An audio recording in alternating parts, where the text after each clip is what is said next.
allegiance to the flag of the United States of America and to the republic for which it stands, one nation, under God, indivisible, with liberty and justice for all.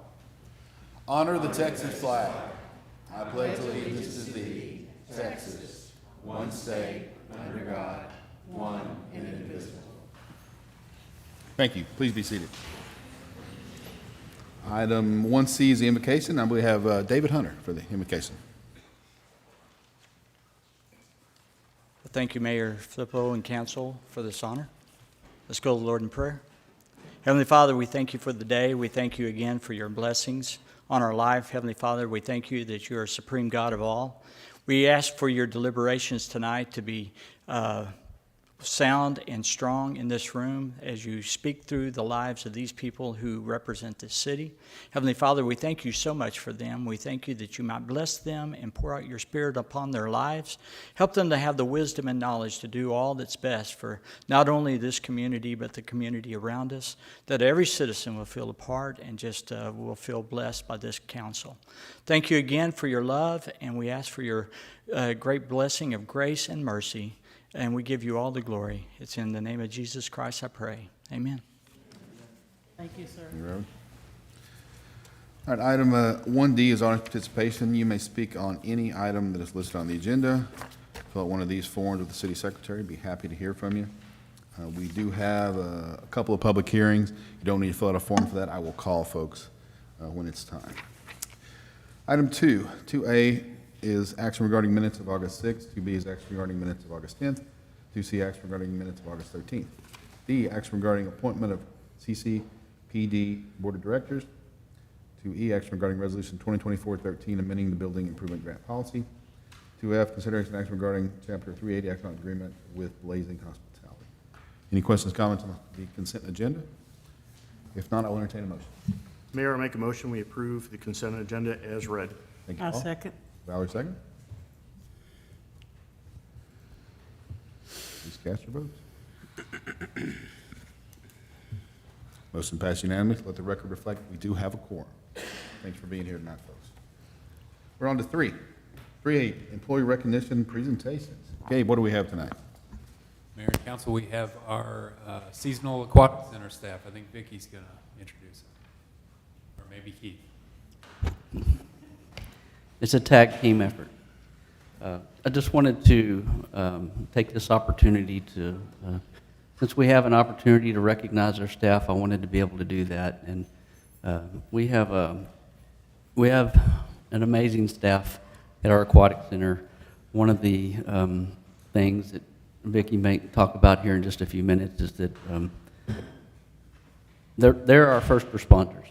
When there's an issue at the aquatic center, they're the very first ones that are there to handle the situation while our actual first responders, our police and fire, are contacted. And they do an exceptional job. They work in a tremendous amount of heat. They deal with happy people and the occasional unhappy person. And they, just like with anything, they have to tell people sometimes things they don't want to hear, like, well, you have to be 48 inches to be able to ride the ride, and you're only 46 and a half, so, and that doesn't always go over well, but our number one concern at our facility is safety of our patrons. We will never, ever put any of our patrons at risk for any reason at all. With having said that, I want to turn it over to one of our superstars, Miss Vicki Weldon, who will talk to you a little bit about our staff.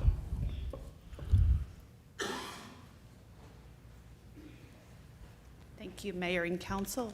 It's good to come before you with pool season safely over.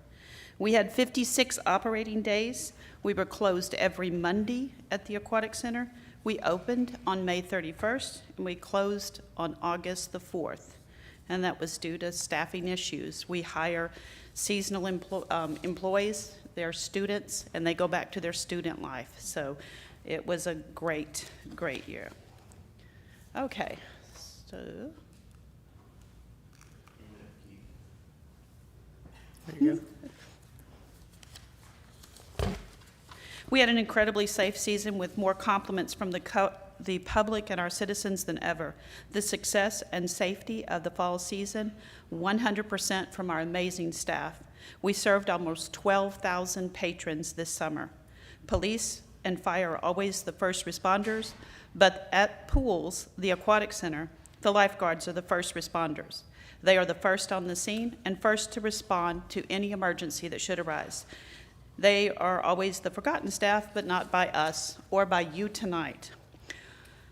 On opening day, one of Saginaw's most outspoken and passionate residents gave us one of the greatest compliments we've ever received.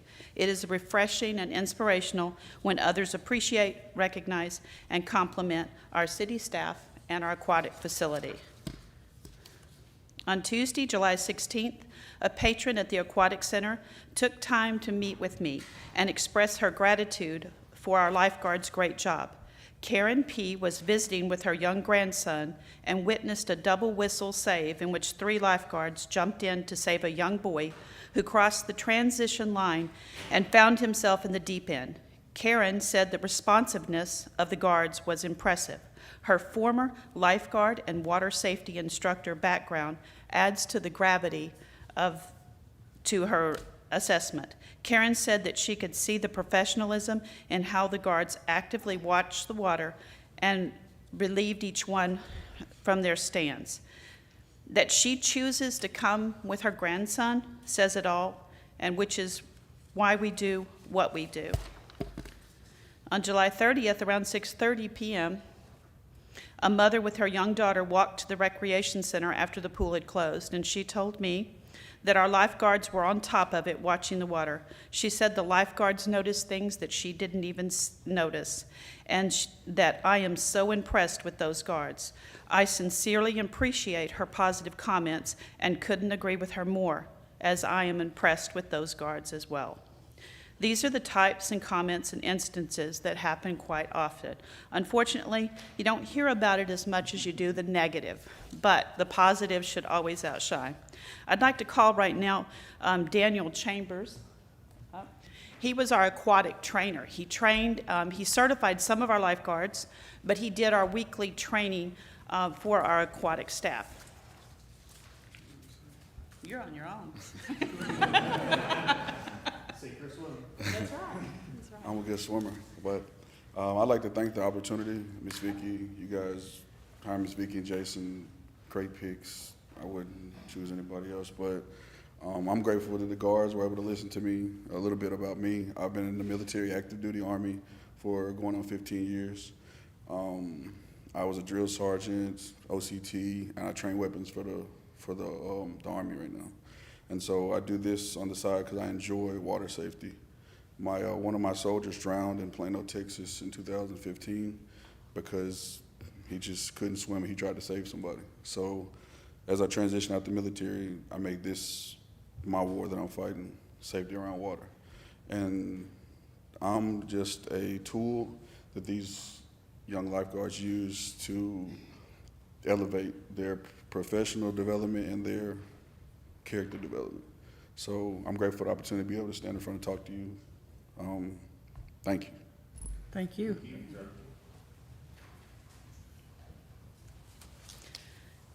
On Wednesday, July 24th, we had a joint in-service training with our lifeguards and the Saginaw Fire Department.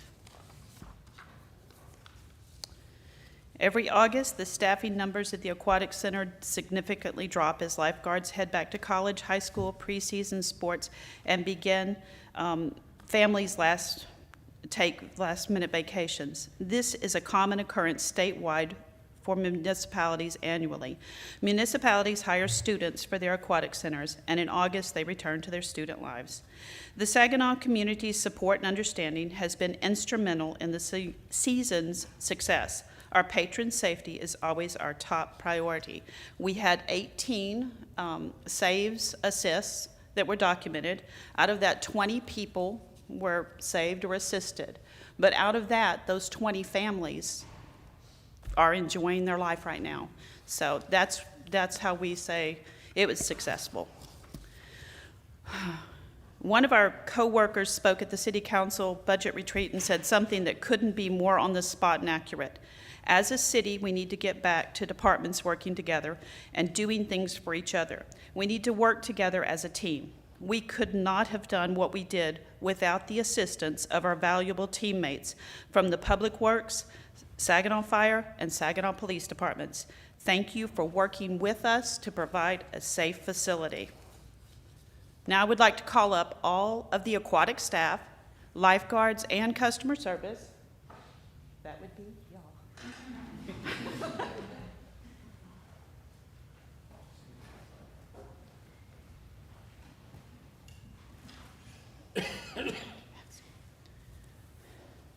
Now it's time to meet our superheroes.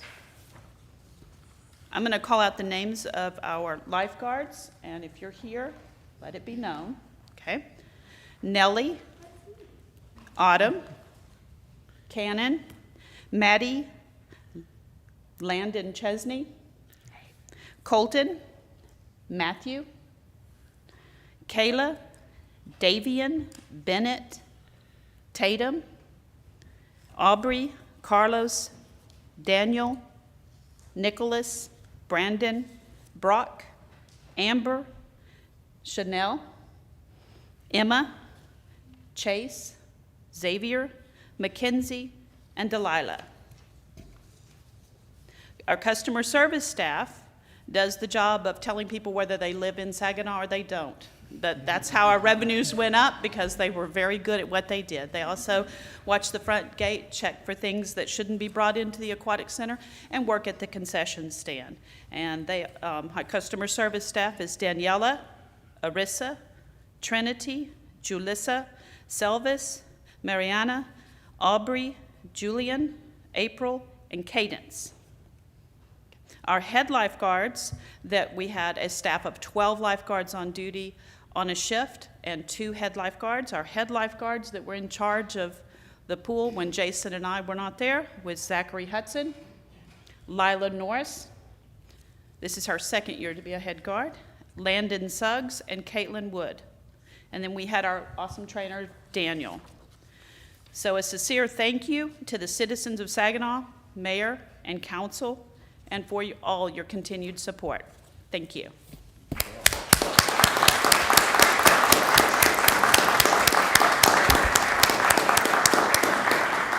And if I could also wanted to have a sincere thank you to Jason England, our Recreation Services Supervisor, Miss Vicki Weldon, our Recreation Services Manager, and the entire Recreation Center staff.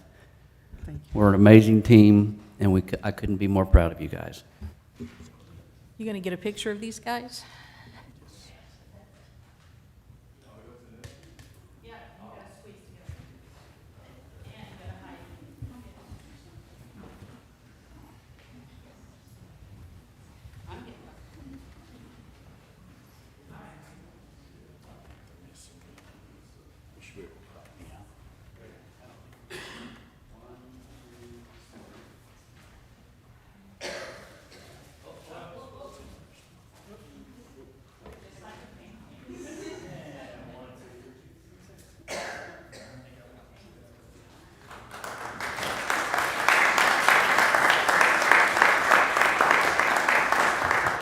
From Janice. Thank you, Vicky. Thank you, Keith. Thank you, everybody. Appreciate y'all having for a great summer. I really do appreciate it. Anybody, anything else, Gabe? That's all we got on 3A. All right. Moving on. 3B, Citizen Survey Project. Pedro, come on up.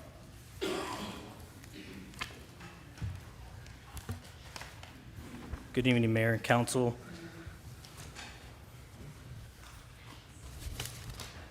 My apologies, I have to put my presentation on the web stream.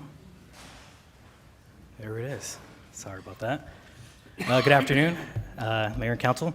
It's pretty hot out there, so we'll try to get this going. So essentially, 2022, November, the city launched a citizen survey, and this presentation is just an update of the stuff that staff has implemented or has continued to continue to get stuff done from the survey.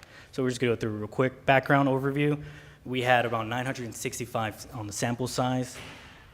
and measured the following. I'm not going to go through that list, just touch a few pointers: refer a friend rating, problems the city should address, demographics, importance of city events, and interactions with city staff. So if you remember this, when Ron presented it, it asked residents, the direction of the city, has it improved, stayed the same, or gotten worse? Direction of the city, right direction, wrong direction, and compared to other cities. Comparatively, we're pretty good. I think our rating was about, oh goodness, I'm not gonna quote myself there, but I'll actually get that back to you. But these were the top 20 issues that came up. So without going through each issue and talking about each one of them, what we did is we just put them into 4 categories: public safety, infrastructure maintenance, community and quality of life, economic and growth management. So I'm gonna go through each of those sections, and if you have any questions, please just shout them out. So public safety, the flock camera system has been implemented. The continuation of those great programs like Fire Camp, Junior Police Academy, CPA, National Night Out, which I'm soon, is it the 1st, October 1st, I believe, Chief? National Night Out will be happening this year. So if you are watching, if you want to sign up for National Night Out, just keep a lookout on the police department's social media pages. We talked about, we discussed the ILT and school district traffic congestion that has caused, targeted traffic enforcement in some of those streets that residents have brought up, and the K-9 unit, which brings me to a freebie for everybody. So if you're right in front of you have a collector item, it's K-96's baseball card. I couldn't get any signed, I apologize, but we could find them later. But if anybody in the audience, would like one, you could go to the police chief right over there. They're right in front of him. So that covers the public safety side, yes. So, flock camera, I understand exactly. The programs like Fire Camp and Junior Police Academy, these were already things we were doing. So what did we do different? So, What did we change it? like I said in the beginning, it's things that we continue to go. I believe, Scott, you could say Fire Camp is very positive. It's everything that we hear. I believe somebody said at one of those Meet Your Teacher nights, students have said, hey, I did Fire Camp this summer and I loved it. Junior Police Academy is also a great thing. I can't really speak exactly what things have changed in those programs, but I don't know if anybody wants to chime in. No? Okay. So to me, what I'm interested in on this is, like I said, the flock camera is something new that we did implement. Yeah. Is after we did this assessment and we came back from the citizens, what did we tweak to either existing programs or what new programs did we implement to affect that change, a different change, because that's what we're trying to do, right? To improve our rating. Exactly, we're trying to improve our rating. Yeah, we could definitely go back and go to each individual program and get anything, if there's any differences or not differences. So, If I can speak on behalf of the police departments, you're talking about the Junior Police Academy. We've started advertising that earlier in the school year before it lets out, trying to increase our participation, try to increase the number of activities that we give the kids to do that are participating. So those are some of the minor changes that we made. CPA is the same thing. We try to do 2 CPA classes a year. It's incumbent that we do one early in the year in order to get the second one in. So we've got the first one in already. Hopefully to get a second one in this year. So those are some of the things we're doing different from 1 class a year to trying to do 2 to be more interactive with the citizens as far as the police department goes. Then, of course, Flock. You know that Flock's been implemented. We're up to 15 cameras now out of the 20 that were authorized. The other 5 are being installed. So we've seen some pretty favorable success with Flock cameras since we've installed those. That's good. I'd recommend we put those little bullet points underneath these and put it on our website for the citizens to see what we've done to yeah, we'll create something online. appreciate it. And just to add some pictures to it, our CPA classes, which you have some familiar faces in that picture, and our last our last Junior Police Academy, who really much enjoyed seeing 6 as well, who, again, I would like to reiterate that his basic car cards are there. That's a picture of a flock camera, and again, October 1st is National Night Out for those residents who want to participate in that. So a question back to the CPA. Yes. How many students enroll in these programs, and what do we do to retain them? And even with the junior police, what do we do to engage them in the community to make this community better and safer? So CPA, we encourage those folks to volunteer with us on a regular basis. Every special event we have, we utilize CPA members that have completed level 1 and hopefully level 2. In order to direct traffic, you have to have the level 2 class to get out and direct traffic with us. But we have a pretty strong program that we've used. I mean, that Roy Wiederbrook, he was our hometown hero this year. He has volunteered with us. We get 30 to 40 hours a month of volunteerism from him and have for several years. And we've had several others that have volunteered with us. Without getting into the personal details on them, I mean, we've had a pretty successful rate of volunteerism. Right now, it's a little slow. We're in summertime, people taking summer vacations, other family issues come up, during the warmer months. If you were to come to the PD right now, you might see Roy, but you won't see anybody else. But as the temperature starts cooling off, you'll start seeing 3 or 4 or 5 of the CPA folks that'll volunteer at random times up at the PD. So they help us with clerical work so we can free officers up to get on the street. As far as JPA goes, most of our JPA or participants, not most, probably around half of our participants are return members, so they come back every year that they're eligible to come back. We try to improve those experiences that they have, so it gives them a favorable impression of law enforcement, and ultimately our goal is, when they graduate high school and get out of college, that they'll come back and apply here. And a lot of our officers that we have are homegrown troops, or not folks from out of state or even out of the county. Really, most of them are homegrown. They went to Boswell or Saginaw High School. They've lived here in the area or had family that lived here in the area that attracted them back. So I think part of our goal is to keep a positive influence in our community, and that definitely encourages people to come back. And once they come, they rarely leave. I mean, it's not real common for them to leave, but when they do, it's as we just went through the budget process, as normally has to do with money or benefits. So attracting them back here, and I think we've done a pretty good job of attracting and keeping folks here. So that's kind of how those programs play back into us. And we do some stuff with teaching up at the high school. At the Hollenstein Center, they have a 911 training center up there, so we have officers that go up and teach classes and or take part in some of their special events to encourage those kids to think about us when they're looking for jobs in the future after they graduate.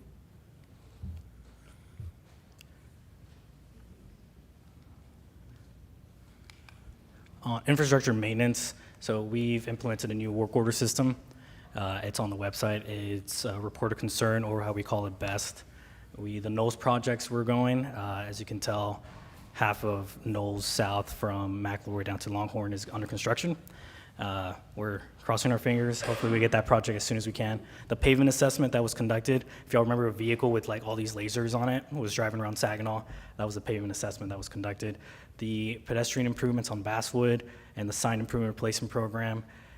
Street repairs that have gone on throughout the city. One example is Mockingbird. I remember going and taking pictures of that, just potholes that were being covered. Drainage projects and the Thompson sidewalks, which I believe that was a very good, many neighbors really liked the Thompson sidewalk project. And here's some pictures of it.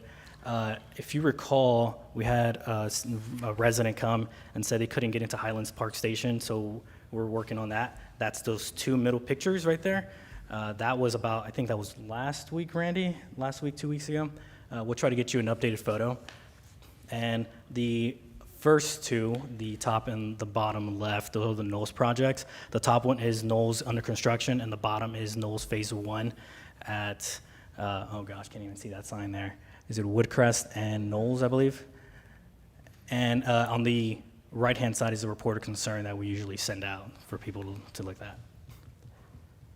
The Basswood pedestrian improvements, that could actually also count as a public safety reason that was brought up. Yeah, actually, great point. I apologize. One of my notes was to say that some of these are overlapping on each one, just because it's, like you said, the public safety side, especially since it's so close to a school.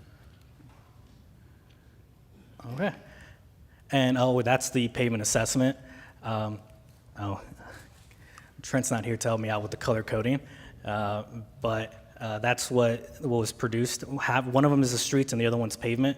I could definitely get you the information of which color means what. This would also be added to the website as well. That's why I asked from Kimberly Horn to provide this for us. Community and quality of life. So we have the playground replacement at Highland Station, which the Parks Board gracefully said, give thumbs up, which Councilmember St. Clair was the chairman at the time. Parks improvements, we have Opal Joel, Brian Schwillinger, Highland Station pedestrian crossing, which again overlaps. Switchyard expansion, which again, Switchyard is very, very popular. Our Switchyard parking lot expansion as well. As soon as that expansion from the county came in, people immediately used it, and it was full. It was 3/4 full when it was 9 a.m. On a farmer's market day. And we have our lovely restroom trailer and the berm and tree planting. We also have the new library and senior center as part of our quality of life, and just our special events as a whole. So you can get some pictures there. I couldn't fit too many pictures in this slide, but just to reiterate, the Switchyard, very popular. That is a rendering of what the expansion was, but if you go look at it now, the expansion's already there. And the top right, that is one of the brand new Highland Park playgrounds. The other one is green in color on the other side, and that's a picture of one of the farmers market vendors, which great, I recommend them as well. And that's actually a photo from our Mayor Pro Tem that he sent to me at our farmers market night, which also had a concert, which I believe was very, very full, which we're very grateful for our residents to definitely use the night market and our Saginaw concert series. So economic and growth is neighborhood mixed use adoption, our comprehensive plan adoption, and our retail coach partnership, which big high five to our economic development team, and our, again, big, which was, I think it was, what was it? The TML magazine, Keith, we were featured in that for a few of our things. Town and including- City Magazine, yes. Yeah, which our Julie Lambert group, our new commercial, which is coming soon, and our integration into the Northeast Tarrant County Chamber of Commerce, and just the continuation of our local business forum, which is great, which the next one will be in September. So definitely sign up for that if you're able to, because our superintendent, Dr. Chadwell, will be there as well. And speaking of that, it'll be September 19th, and there's a flyer of it. And there's Food Liner and just some other good stuff that Keith and his economic development team has done. Now, this is one section we did not cover in the beginning, but it's just the outreach efforts. One of the things that we've noticed is it's just knowledge just to get the information out there. So one of the things that I've implemented was Inside Saginaw Transition. It's more of a newsletter now, which I have numbers. So just in the month of July, our past month, we delivered 7,523 electronic ones. That's roughly each household that has our water account with us. Of that, 42.72% of them opened it. So it's a pretty good high number. Other cities have lower numbers. I've talked to other colleagues. And in my monthly reports, you can actually see a 12-month past performance of each of those. Website accessibility, with the new website we implemented in December, it's ADA. It's not fully ADA compliant, but we are working to that. But we have the ability for people to change color if they're colorblind, dyslexia, to change the font and just the size of it as well. Water bill inserts, we started doing some more water bill inserts and website e-notifications, which if you go to the homepage of the website, it says e-notify on one of the squares. You click and you sign up, and anytime there's an alert, we send out something. We use it greatly when we had that water main break over there at Willow Creek. Garage gaps, they're very popular, and they're still continue to be popular. Coffee with cops, I'm a huge fan of those. I like free coffee, even though I don't like drinking coffee, but free anything is great. Our Citizens Academy, our CPA again, Junior Police Academy Fire Camp, and some things that are upcoming. We have our quarterly mailed newsletter, which council approved the budget, so we'll be sending out a quarterly one. Crossing my fingers, hopefully Training Grain doesn't bog me down too much, and I'll get one out the first weekend of October. Excuse me. And what's coming up as well, which is part of our work plan project, is our Saginaw Citizens Academy, or Saginaw 101, which will be just an equivalent of MIAC for adults. Yes. On the website e-notifications, how many people are signed up for those? I do not know that number on top of my head, but I could definitely get that for you. Okay. So back on page infrastructure and maintenance, the new work order system, how, do we have any measurements on how much penetration we've got of citizens knowing that we got this out there? And what kind of a response have we gotten back? Any opportunities for improvement here, or? I have Maria and Susie here tonight. I can read. I don't think we have numbers for how far we've You come up, please. Thank you.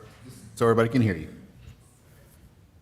Yeah, so we don't have numbers currently for how far we've been able to spread the news of this new system, but so far we've been working with citizens. So as complaints have come in, we've been able to adjust the system and work with them and try to be a little bit more transparent and proactive. So Pedro, as our communication manager, can you work to get that out there on all of our things? And Yeah, just to piggyback off what Maria said, I do know every month they report how many people have used it, and they actually, do you guys list the actual complaints and report of concerns? Yeah, sorry. Sorry. To add to that, so we do produce monthly reports that are given to you as part of the city manager's report. Within that report, there are different categories. So if you were able to look at the citizen request, we would be able to see those numbers. You would just not be able to filter how many of those came from one citizen. So you wouldn't be able to see how many different amount of citizens you exactly reached, but you would be able to see how many we have received for that specific filter. so anybody who logs a ticket, we can assume they know about the work order ticket. Yes. I'm more worried about the citizens who don't. Well, so we also submit our own work orders. So we submit our own staff members. So if we have, someone just let us know that there's something wrong, or if we also see something, dispatch can call us. We'll go ahead and produce our own work orders. So we also work with that throughout the day. So we have citizens, and then we have regular work orders as well. So, pardon me, so some of the things that the council had asked for quite some time ago is a better way to search for your ticket. You have to keep a log of the numbers, and that's just not an effective way for citizens to go back and follow up on their tickets that they submit. And also, especially if you have to give feedback like, well, it's not working like I thought it would, or it's still not repaired, or something along that line. So, Of course. That is a very good note that we have also noticed that there are some things that the software system does lack. So we are looking at a new software that we can hopefully implement not only work orders, but also planning and zoning software, regular work orders, as well as fleet management. Hopefully, have one system that all staff can use. However, we are locked in a contract currently, so we can't do anything within this next year. This would be our second year coming in, so it is a 3-year contract. So after that 3-year, we would be able to hopefully find something that works better for not only staff, but also citizens as well. Just because it's our first year, now we know what to look for as well. there's no way that you could modify the software at all? No, ma'am. That was misunderstanding on my part. I thought you were able to make some small modifications. We're able to make some small modifications, that is correct, but that is not one that we can make. That is just a straight software setting that they have. Okay, thank you. Yes, ma'am. An example of that, I do get Facebook messages with residents telling me, hey, I'm seeing something. So what I do is, like, hey, I made a ticket for you on the website, but here's the web link that you can make one in the future. So that's the education portion. Also, we have these evergreen posts that we post on Facebook, and one of those is the report of concern, which I can show you the picture real quick. Just so, like, again, just the education portion, and I believe it was a water bill insert as well. But again, there's always room to improve and educate our residents on that. I just sent you I think- updated pictures from the bridge from Friday. I'm sorry? I sent you updated pictures from the pedestrian bridge that took Friday. Okay, sounds good. It looks a lot better. That's You perfect. can walk on it. When I was working on this presentation, I was just, this picture I got a little early on Monday of last week. So, and I had one more point, but I completely forgot. So, Mayor, I think if there's no more questions, I'll definitely. Do you all remember when the goal was that we were gonna have that bridge and everything open? I believe it was in the beginning of the summer, First day of school? Well, school, yeah. school day. Yeah. They battled the weather, killed them. Oh, yeah. Getting a contractor over there was another issue. We didn't have a whole lot of bidders that were interested in doing just a small job like that. Yeah. We thought we could get it done way before school. Well, it was awful wet, so it's kinda hard to dig in a ditch with water in it and everything. Environment was not very easy for those guys to work in. They've done a good job. Yeah, good, no complaints. I had another question on economic and growth management, and just curious. The neighborhood mixed use adoption, I know that we, council passed that in thing to move a certain way. Have we had anything built? I know that we've moved land to this new zoning, but have we actually had anything built on this new zoning yet? I'm sensing a no. Or anything else for Pedro? Just a reminder, again, 6 baseball cards. If you get one signed, I'll buy it from you for like $1. Thanks, Thank sir. you, Mayor. Appreciate it, Pedro. Yeah, when I first got the card, I was like, oh, cool, I got the one with the dog. And everybody said, well, so did we. And I'm like, oh. Chief, are we getting You just updated thought you were arson dogs? special. Yeah, I thought that was special. All right, moving on. So at 6:37, we're in a public hearing. Consideration action regarding a request for a specific use permit to allow residential carport at 321 Blue Ridge. Maria, welcome. Good evening, yes. Council members and mayor, so this item is a request from the owner to build a carport on his residence. He is proposing a structure that would be metal and flat roofed. This is due to the incline and the sharp slope that he has on his driveway. And staff is recommending approval of this item. We do have the resident here to speak, but before that, we have our chief building official to provide further details.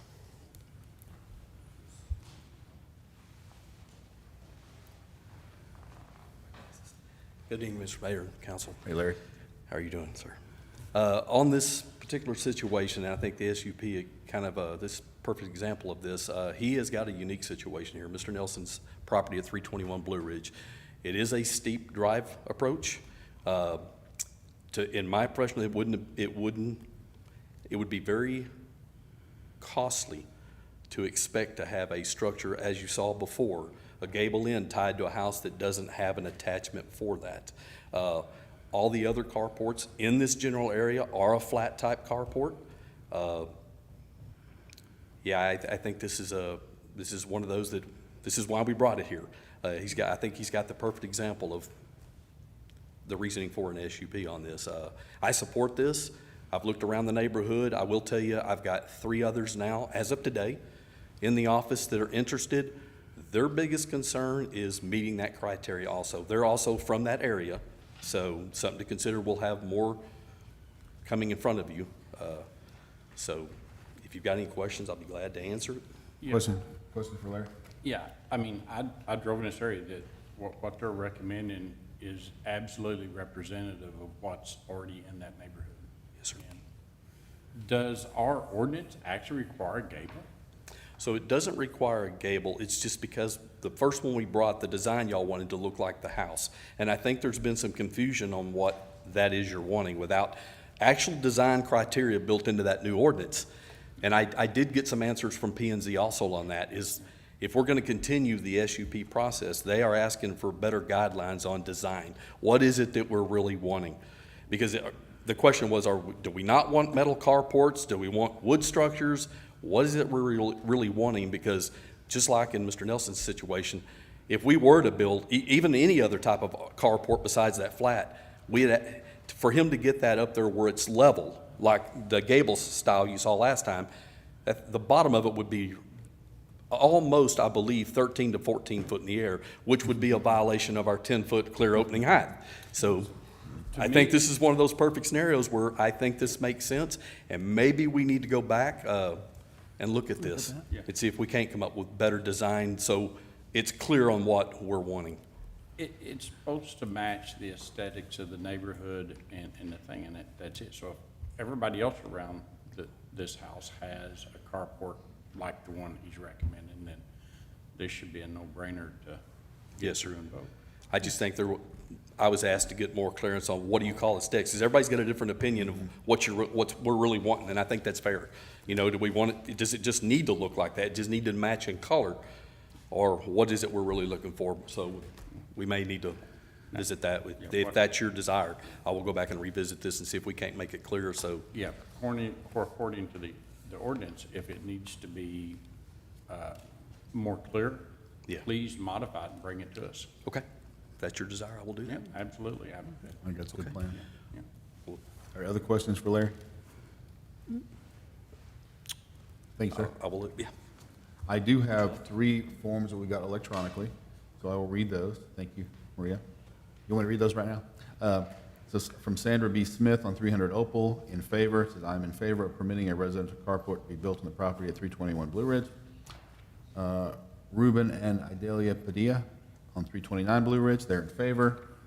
Scott Solenberger on 313 Blue Ridge, he is also in favor. So that's just some feedback, council as well. This is a public hearing. Anyone from the audience who wishes to speak now certainly can. I think the owner is here, and if they want us to come forward to speak, you certainly are willing to. Yes, sir. Do y'all have any questions for the owner? Comment. I agree with what Councilmember Lawson said. I drove through there. I'd like to commend Mr. Nelson for the upgrades he's done to his home. I went by there today, it's phenomenal. The fence, the driveway, the house, everything. It really looks nice. And, I agree that, if we were to put some other type of carport in that area, it would stick out like a sore thumb. Okay. Well, council, any other questions? If not, again, it is still a public hearing, so anyone who wishes to speak can certainly approach the microphone. You don't have to fill out a form, you can approach and speak right now. Okay, I do have one question. Bryn, so P&Z did approve this, so tell us remind us what the rules are for us to approve so if we disapprove, it would have to be certain votes, and P&Z approved. Just remind us So if it was a recommendation for approval, it does not change the voting threshold for council. Okay. It's just the majority of those present and voting. Okay, thank you. All right, any other comments, questions, issues? If not, at 6:43, I'll close this public hearing, and I will entertain a motion. Mayor, I make a motion that we approve the request for the SUP for the 321 Blue Ridge Trail. Brack, second. Please cast your votes.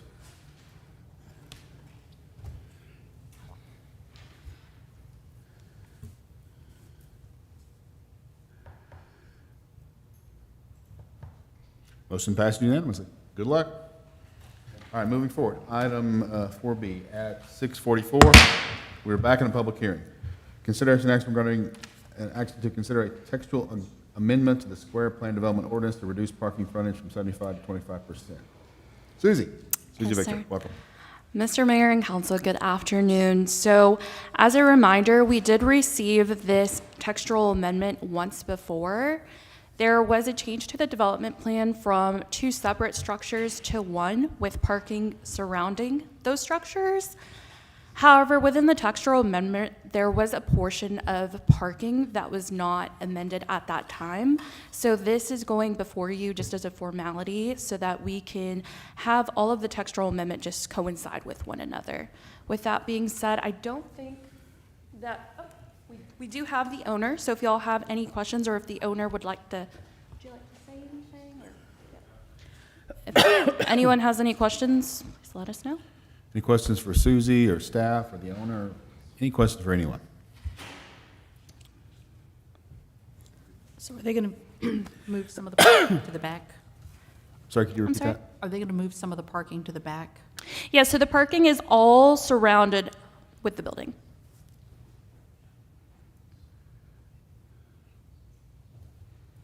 Any other questions? I think we're all interested in moving this project forward. We've been patient, but we're ready to go. So, any other questions, comments?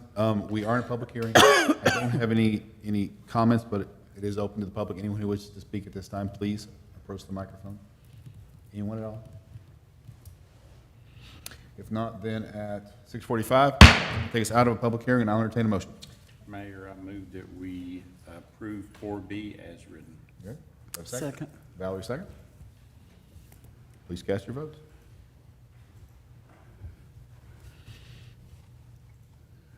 Motion passes.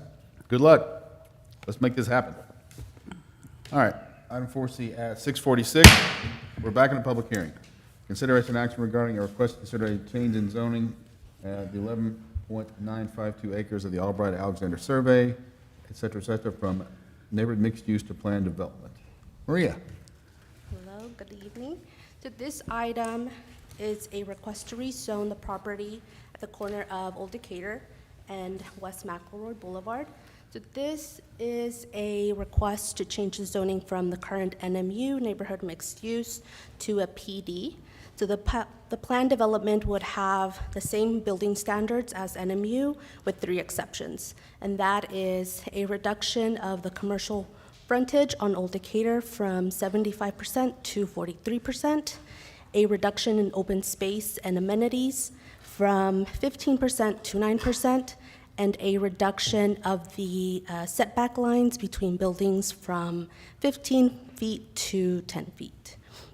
And this request is to allow the applicant to develop single-home, single-family housing that would be behind the commercial lots that would be on Old Decatur and McElroy. At the moment, staff remains neutral because we understand that it does not 100% meet the intent of an NMU zoning, and that is the reasoning for that. We do have the owner and the applicant here, and they would like to present at the moment.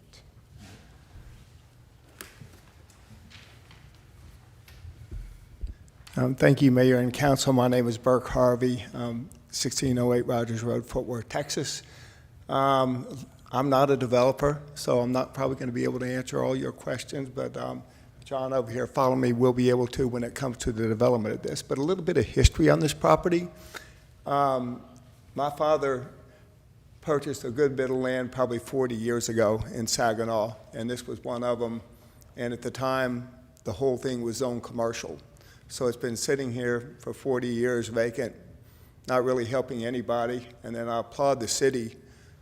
2 or 3 years ago, I may be off a little bit, but they hired a consultant, Peloton firm, to come in and say, hey, let's look at some of these undeveloped parcels in the city and try to figure out maybe a better land use, try to find a better, what is the highest and best use for this property. And in doing so, they came up with a plan that said, you know what, it's probably not all going to be developed as commercial. So we need to figure out, is there a blend between single family on the majority of it and commercial up on the corner?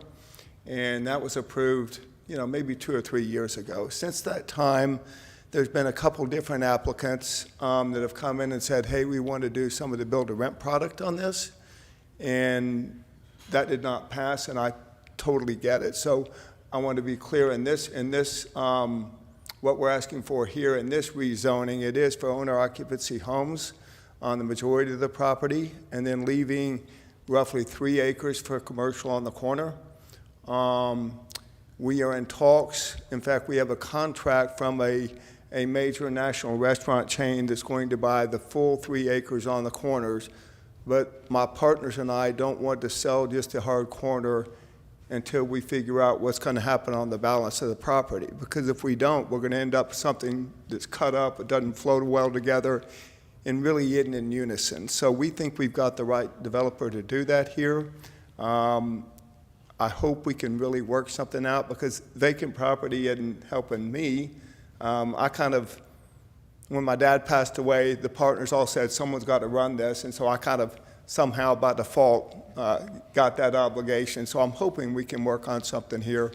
And I really do appreciate the city's efforts to try to work with us and come up with something that will really work on the property. Any questions on that end before John Pitstick speaks? Questions, council? Is and you may or may not be able to disclose this at this time, but the 3 acres, is this restaurant, is it going to take up the whole 3 acres, or is it going to be the restaurant and other? So that's a great question. So I am not a developer, and I didn't want to go carve out just an acre on the corner and then try to figure out, okay, how am I going to make this work? Are we going to end up with something that just sits there? So I said, listen, national chain, you buy this whole 3 acres, put your restaurant on the hard corner, and then you can come up with a complementary use that works in unison with the concept that they're going to put on the corner. So to be totally clear, we're not under contract with that restaurant chain, but we've been working on a contract with the majority of the terms agreed upon, but it's subject to us getting the balance of the property developed and entitled, and hopefully, approval from the city council to move forward. Your question? Go ahead, Cindy. Yeah, you probably picked the busiest intersection in Saginaw. Traffic is a major concern for the citizens, especially with Willow Creek, with ILT, Old Decatur, that corner of West McElroy. Traffic is horrible now. You're talking about adding 56 more homes and some businesses. So what are your plans to try to help minimize traffic congestion? So one of the things that we did is worked with the city and with the plan that we had very thoughtful studies on not having too many curb cuts and too many cars trying to enter both McElroy and Old Decatur Road.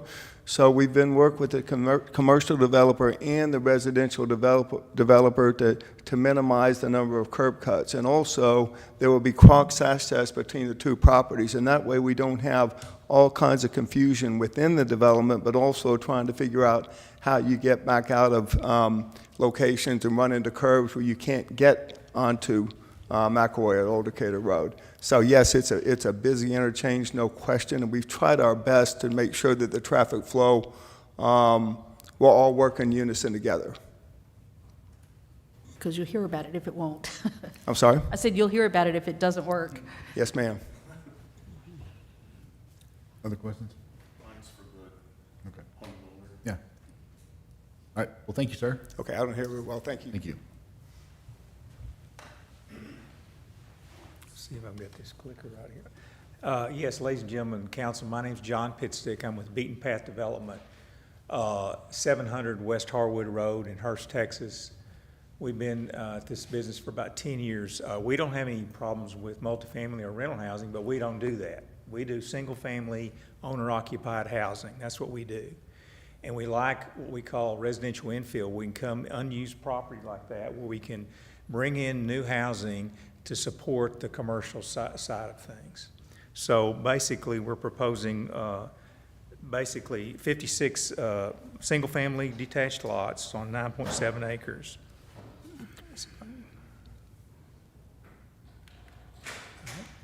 There we go. This is the site. Again, we have a survey that says it's 12.95 acres. I don't know where the city came up, but basically we got a survey on that. We're going to have to resurvey it before we finish it. But this is on the northeast corner of Old Decatur and McElroy. Again, the purpose of the mixed-use district is to provide for low-intensity mixed uses, including local shopping and dining destinations, compatible with adjacent or nearby residential land uses. Development will be small in scale and is anticipated to cater to residents living in or near the district. This district also provides an opportunity to include community gathering spaces, parks, and plazas for the residents and visitors to the district. We think we meet those districts. Now, obviously, we're asking you for 3 exceptions that we talked about. I want to go through those to describe kind of what we try to do with ours. This is the commercial site that we were dealt with, and again, the traffic is, in our minds, has been solved. We're not adding any new access points to the intersection. What we're doing is living with the existing commercial, the preliminary plan that the commercial had for that, and with access, basically just one access in and a commercial access exit from that. We are supportive of the primary commercial corner. We realize this is a busy intersection. It deserves to go commercial, and we're supportive of that. We just want to provide a basis to support that commercial uses there. The Frontier Settlement is kind of the name we came up with. It's meant to honor Texas frontier history. Again, about 150 years ago, this was Indian territory, literally. And we're going to put interpretive maps will be placed in the central common area depicting stages of the Texas frontier history. And all landscaping in the common areas will be native Texas landscaping. So that's just our way of doing it. You can see what we try to develop is a little bit different standalone.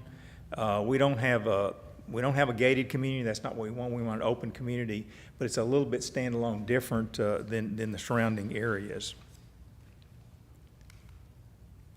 This is the proposed NMUPD site plan. Again, I will say, you don't see it on here, but we work with staff, and I'm impressed. You have a professional staff, planning staff, and this depiction of the latest site plan is 6 revisions. So we've had 6 revisions just working with staff for the last month. They were tough, but I think they were fair. So we tried to work with them to move forward. But again, we're proposing 56 single-family detached lots, 40 by 110-foot front entry single-family. You can see common open spaces with a pavilion that we're including in there. We're going up from your requirement of a 4-foot sidewalk. We put 5-foot sidewalks throughout. So we want to encourage, that's what we're trying to give back to get the exceptions that we're requesting. So basically, throughout, we'll have 5-foot sidewalks. We encourage more pedestrian-friendly uses with wider sidewalks. People get out, go to the open space areas to meet their neighbors and things like that. So we will have decorative street lights. There's a 6-foot masonry fencing on the perimeter streets with outside trees on 40-foot centers. So we're going to, again, there will be a 5-foot sidewalk along Old Decatur Road that we'll have to construct with trees and with a masonry wall there, as well as the section on West McElroy. And then there's a requirement for an 8-foot masonry fence adjacent to the commercial piece of property there, so you can see that. We will have some entryway features. We haven't decided exactly what, but along those walls we'll have an entryway feature. The other thing that we like to do is, how do I say this? This new homeowners, the new homeowners in their 20s and 30s and 40s, whatever, they really don't like to take care of their yards. So the HOA is going to maintain the front yards.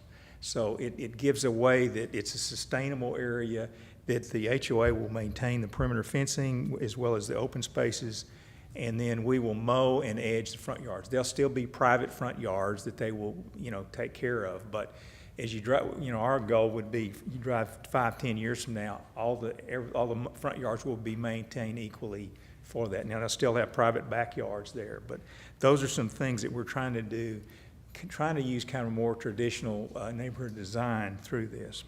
So on this picture, I see you got B, which looks like, is that like a community pavilion or? Yes, that's a pavilion. There's a picture. I'll show you. I've got it in a minute. Okay, so that's what I was wanting you to do, is if you can walk me through the green space. Sure. Because that is one of the exceptions you're asking for, so. Sure. I just want to make sure that the green space that you, when you're going, I think it's 15% down to 6%, is that what it was? That's correct. I want to make sure that you're utilizing that 6%. Absolutely.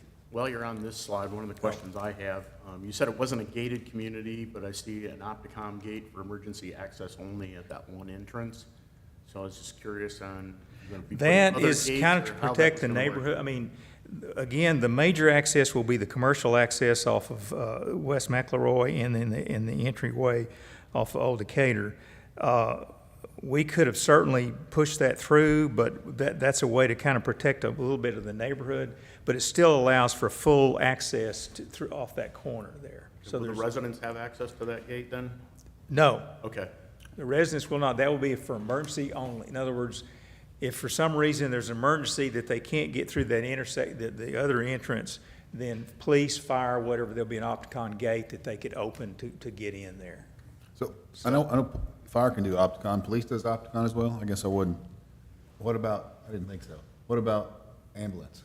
I know you guys can do Opticon. No, we'll do the Opticon, but if we know the ambulance is coming, then we got the Knox key, we'll lock the gate open, just like we do at Mariposa, just all other places. That's what DRC recommending, and we don't have a problem with that. Again, it's kind of to isolate the neighborhood and off that corner there, people running through there, but there's still full commercial access through that in a hard corner on the other one. Another thing is, we just rolled out, or I'm sure you heard about another, in the flock system. Is that something that the HOA would be interested in? What is that? Those cameras? So a license plate, vehicle reader. A lot of the HOAs are doing them now as a crime preventative. We can certainly look at that. I don't, I mean, we just have to look at that to see, if it's appropriate. I mean, that's the first time that I've heard about it, but certainly we want to protect the neighborhoods and throughout the area there. This would be a good spot for one, because you could do it right at the main entrance. Okay. That way, if somebody starts breaking into the neighbor cars and stuff, the police then can go back and look and see, who's coming and going. Well, I will say this, there will be shared access, and we don't have a problem with that, through like you say, a restaurant or office or commercial or whatever on that 3 acres. So that's a shared access there, coming in off that one road there, Tejano, I guess it is. And so we'll be shared access, but, so you're right, I guess there's a shared access. I don't know, I'm not sure. There's going to be a lot of commercial coming through that corner, as well as there'll be an intermixing of vehicles in that whole area. So it's not, we really don't like closed communities. We want it open and accessible to the public. I like that. Okay, the next slide. These are the mixed use, I guess, exceptions. The setbacks between structures are 15 feet on the current regulations, and we're asking for 10. Basically, the 15-foot is common for a townhome development where you have a block of 5 or 6 townhomes, and you have another block. There's usually 15 feet in between theirs. We're putting single-family owner-occupied housing, so we're asking for 5-foot setbacks on both sides. So basically, that would be 10 feet in between the buildings there is what we're asking for. I guess the biggest question we have, we could have developed, based on the current neighborhood mixed use, and I think it's a good ordinance, and we're glad to take care of it, to embrace that, but it allows up to 80 townhomes. We could have put 80 townhomes on this, on the current regulation, and we probably could have met most of those. In our estimation, however, the single-family owner-occupied housing is a much higher and better use for this area. We're only putting 56, I know 56 is there, but we could have put 80 townhomes. The regulations that have been set up are really encourage more townhomes. Now, I'll be very honest with you, and we do development all over the Metroplex. I don't think there's a market for these would be 80 townhomes would be in pretty small townhomes.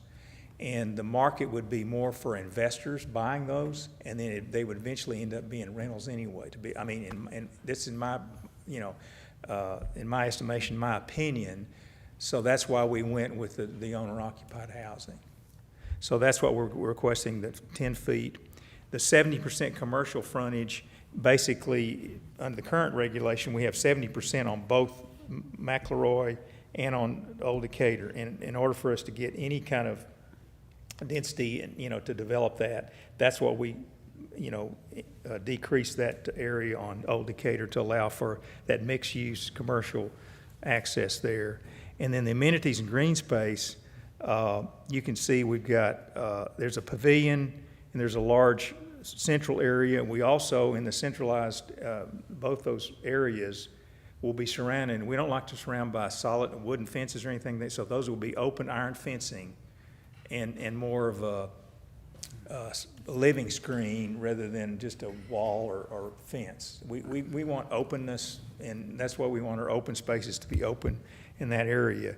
Again, going back to the amenities, I know 15%, like I say, I've developed all over the place, and 15% is, if I had a 100-acre parcel, 15% wouldn't be a problem, or even 40 acres wouldn't be a problem, but we've only got about 10 acres in, and that's the problem. It's just getting the space for 56 landowners. We think we've got adequate space for that, and I'll show you a picture of the, What, go ahead.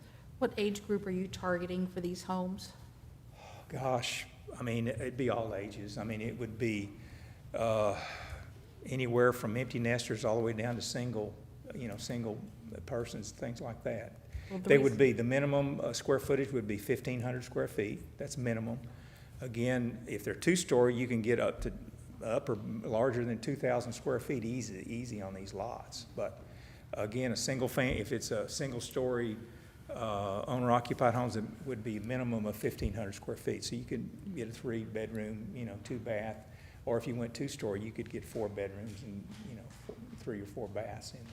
Well, So- the reason I'm asking is because you are close to several schools, and I would imagine that you would probably have families with children. And if you have families with children, then I'm thinking the green space that you have dedicated here is probably not big enough. Well, I don't know. It'd be it a looks deal like- killer for us, again, to get 15%. We would lose 3 or 4 lots, and it would just make it economically unfeasible for us, to be honest with you. We don't have a problem with beefing up the existing open space. Let me show you a picture. Let me go forward and let me see if I While can- you're on that, if you go back. There's a pavilion there on the bottom right. It's hard to see, but that's 20 by 30-foot pavilion. That's a large pavilion with about 6 picnic benches in there. There was there's a couple of grills in there. We put a couple of those.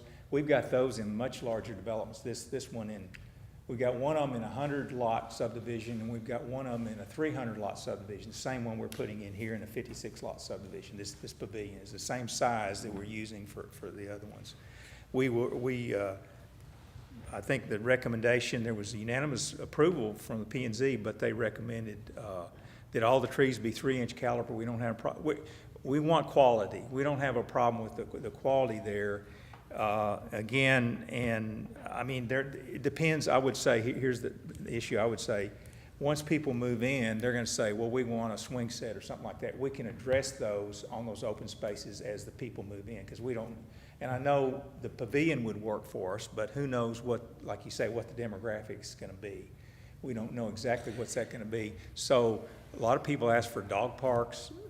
They'll ask for swing set or something like that. So we'd almost rather leave that open to the homeowners as this builds to figure out what we need to put. I don't have a problem with the quality in there. It's just we think 56 lot, like I say, on this pavilion that we're putting in here, we put in a 100-lot subdivision and a 300-lot subdivision, and this would be a 56-lot. Can you go back to the previous?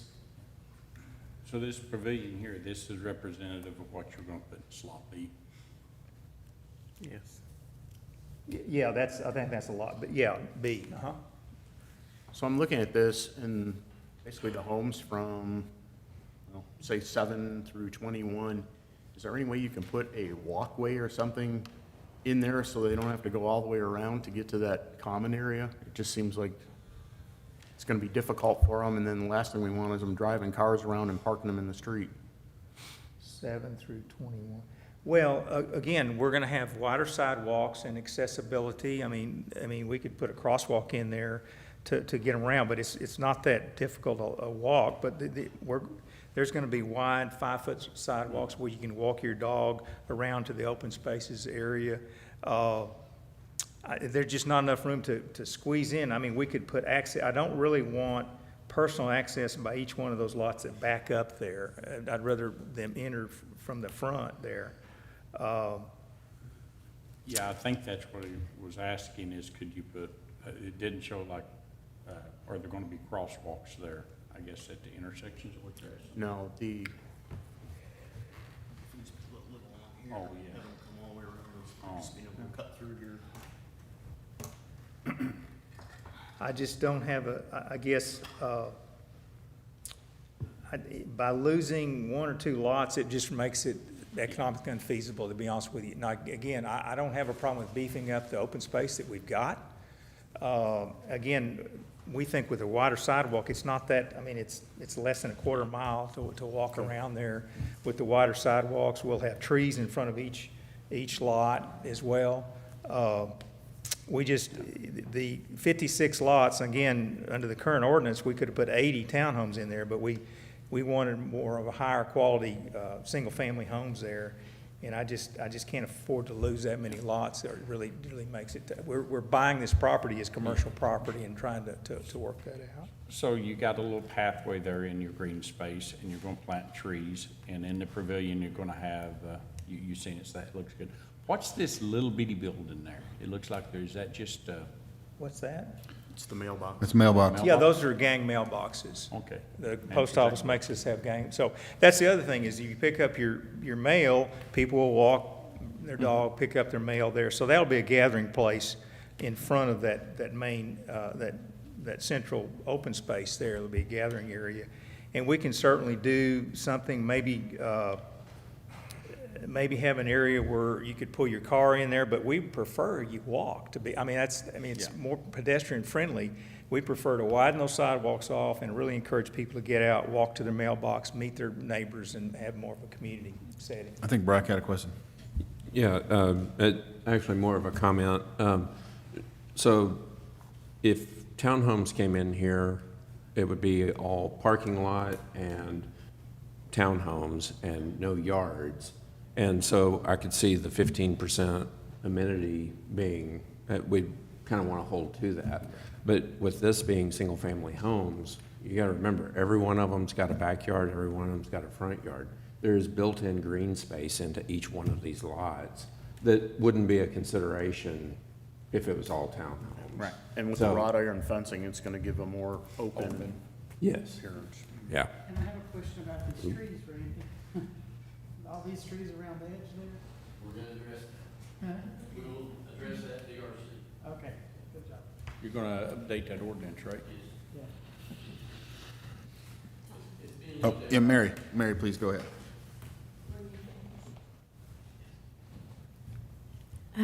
Yeah, I watched the planning and zoning meeting online after the fact, and there were a lot of good questions and comments and discussion.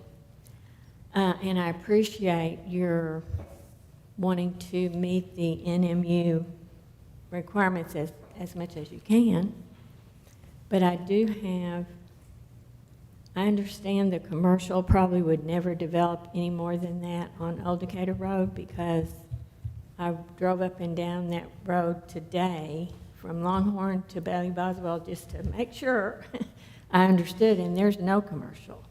There's just homes and a church and a school.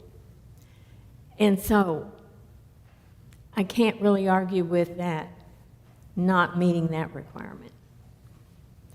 As far as the setbacks, I don't have a problem with that. My problem is with the green space.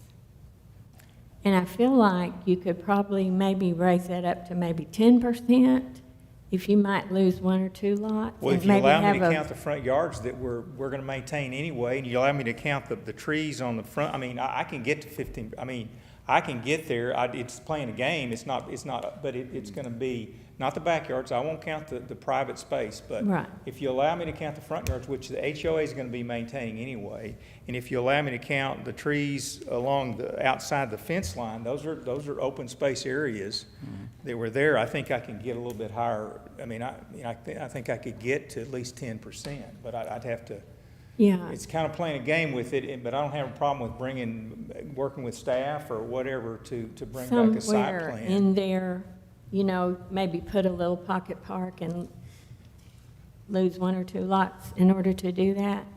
You know, I think that would add a little bit and at least get closer to that requirement. And Yeah, I do I'm just- appreciate the 5-foot sidewalks and you having ornamental light posts and, I think I can You know, I get think there. you're I just, doing a good it's job, hard but- for me to stand up here and say what it's going to look like, but if you allow me to work with staff and if they could bring back to council in the next couple of weeks, maybe an updated approve it or whatever we can do to bring it back to try to get close to 10%, if that's what you're looking for, I think I can get there. I really, I agree with St. Clair, when you look at it as a whole, and we have to compare apples and apples. If let's just say this don't go through today, then let's say the next one comes up, builds townhouses. One, it's going to greatly increase the number. It's going to go from 56 to 80 some, right? And two, all of this green space for each one of these individual houses are going to go away. And they're going to go away and they're going to cram townhouses in there. So then it becomes very critical to have that 15%. I actually agree with you that I feel, just me personally, that we have to take into consideration each one of these houses is going to have a small front yard and a small backyard. And that is green space. All right, yeah, Mary, continue, please. not want to get in an argument. Yeah, no. But, of course, I don't like bringing in possibilities of what could happen. We don't have that before us. There's no recommendation for townhomes. And then the way they calculate the green space, I assume does not include the front yards. I mean, so, you know, the requirement, I think, is at 15%. Going down from 15% to 6%, I think, is a big decrease. And I think if you could just make it to maybe 10%, that would. So basically, the be calculation, taking it down to 6%, that doesn't include the front yards, or it does include the front yards? No, it does not. All that includes is those two open space areas. That's all that includes. Okay, so. And I mean, if there's a way to approach that. Well, my And concern, then, if I could point out, it's amenities in green space, the percentage that we're talking about here, and I don't believe the extra foot of sidewalk that we're providing, I doubt seriously that's included in the 6% figure. So it's not just green space, it's amenities. And towards his point, we want neighbors to be able to walk out and push their grandkid. I've got 5 grandkids in a cart on a sidewalk that's wider. And we want kids to be able to throw football on the sidewalk. All that's public space. And when we talk about the 6%, them going the extra foot of sidewalk throughout the whole thing, I doubt seriously that's included in the 6%. So it's going to be higher anyway, and that's an amenity. So we're really, really trying to work with the planning department. As I pointed out, through the years, y'all have allowed it build around on other properties right across the way and turned us down for it, and I get it. I totally get it, but we're really trying to do something here, and I appreciate your concerns, but I really feel like this is a thoughtful development plan that John has worked with the city's planning department, and really would appreciate your support here. Thank you. All right, Mary, you have something else? No, I think. Okay. Can I have- Cindy, go ahead. and, you know, kind of to support what Mary's saying is, again, you know, we already indicated that this is one of the busiest intersections in the city.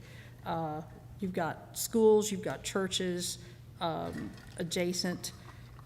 Again, I see a lot of younger families moving in here. You're looking at, what, 3-4 bedroom homes in these lots? You know, just looking at the graphic, you're probably looking at a space that's probably 100 feet by 160 feet for the Go to green the next space slide. B. And then it looks like it's about 110 for the smaller space cut on the diagonal. So that's that, again, that's just not a lot of space, and there's no parks that these kids could safely walk to. And again, you know, I guess maybe the times have changed and kids just don't go outside, but I know a lot of them still enjoy being outdoors. And that's the reason why I was trying to get, you know, some more active green space for families to get together. Mary, you got something else? Please. Sorry, I forgot about this question. Cities, as you know, cannot dictate building materials, but I was just curious what they will be. What will they be? This is very competitive. Single-family owner-occupied housing is very competitive, and I don't think you're going to have a problem with the amenities that they're going to build, because we'd like to introduce a new builder to your community. I don't know who's building here now, but we've got access to a lot of different builders that can build on these lots, and so I don't think you're going to have a problem with that. They're going to be good looking because there's just so much competition out there for new housing out there. So we're not going to build them. We're the developer, but we have relationships with a lot of builders out there that are going to meet the standards of this area. Yeah. And another question, the layout makes it appear, and I guess it is, just a straight line. No individual setbacks, no variety there on the setbacks? In other words, a straight line of all the homes, is Right. that? And then will there be a variation in the elevations and the look of these homes? Will they all look exactly the same?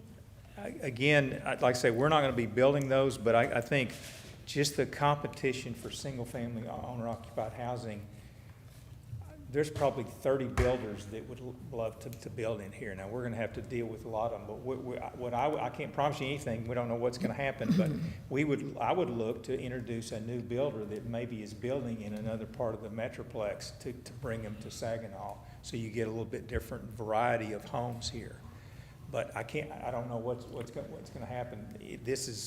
We're spending extra money on the sidewalks, we're spending extra money on buying the land, so it's an elevated development, what we call kind of a neighborhood mixed-use development, and it's, like I say, it's standalone. So just the competition, I think we're going to have a lot of people asking, hey, can we buy those lots? And so we're going to look to, again, like I say, I'd like to have a new builder to come in here that would introduce some new housing to your community. And if they come in and build here, they may be interested in other areas. So we like diversity, and we like that diversity in the demographics as well as diversity in the housing. Because what I'm trying to avoid is a look of just one next to the other exactly alike, and you almost have this feeling of barracks, you know.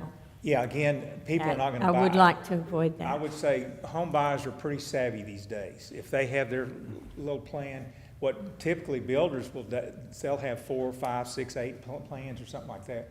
But on a block, they will only let maybe 2 of the same plans be on the same block. Now, we don't regulate that, but the builders do, because it's just to be able to sell those lots and houses. Again, like you say, the home buyers are pretty savvy, and they want their own unique house there. And so that's, I think, just the competition alone for single-family development is going to sway, you know, what you're talking about is going to meet that. The competition for that is going to be there. I can't promise you that, because we're not going to be building those. We're going to be selling those lots, but we're looking for a competent builder that's interested in moving to this part of the Metroplex and hopefully introduce that to your community. So, Mary, you have one more thing? Could I ask a question of Susie? Susie? So would we have an opportunity before the builder started building to see what he was proposing and to okay or not okay his plans at some point? Well, so this is a development plan, or a plan development. So we do have the previous rendering. This is the development plan itself. So you would be approving this as well within the plan development. So if you were to approve this, they have the authority to continue with this specific site plan as is. if that. However, DRC would still make sure that we review the plans that they have before us, and they would still have to adhere to all of the regulations within NMU, with the exception of the 3, again, if approved tonight. So, Bryn, could we do a development agreement requiring a brick and masonry requirement, what they did with Tricon, so that it kind of matches the aesthetics of the neighborhood? So in order to do a development agreement, and that's the way you would approach the exterior materials requirement, there needs to be mutual consideration. In other words, it can't just be you agree to use these materials and we agree to allow you to do that. So the way we typically do it, and I visited with Mary prior to the meeting, those developments that, like Belt Mill, we've done economic development agreement elements in it, and in exchange for incentive dollars, they contractually agree in the development agreement, which is recorded and runs with the land, that they are approving in an irrevocable manner, agreeing to use the materials that are outlined in the development agreement itself.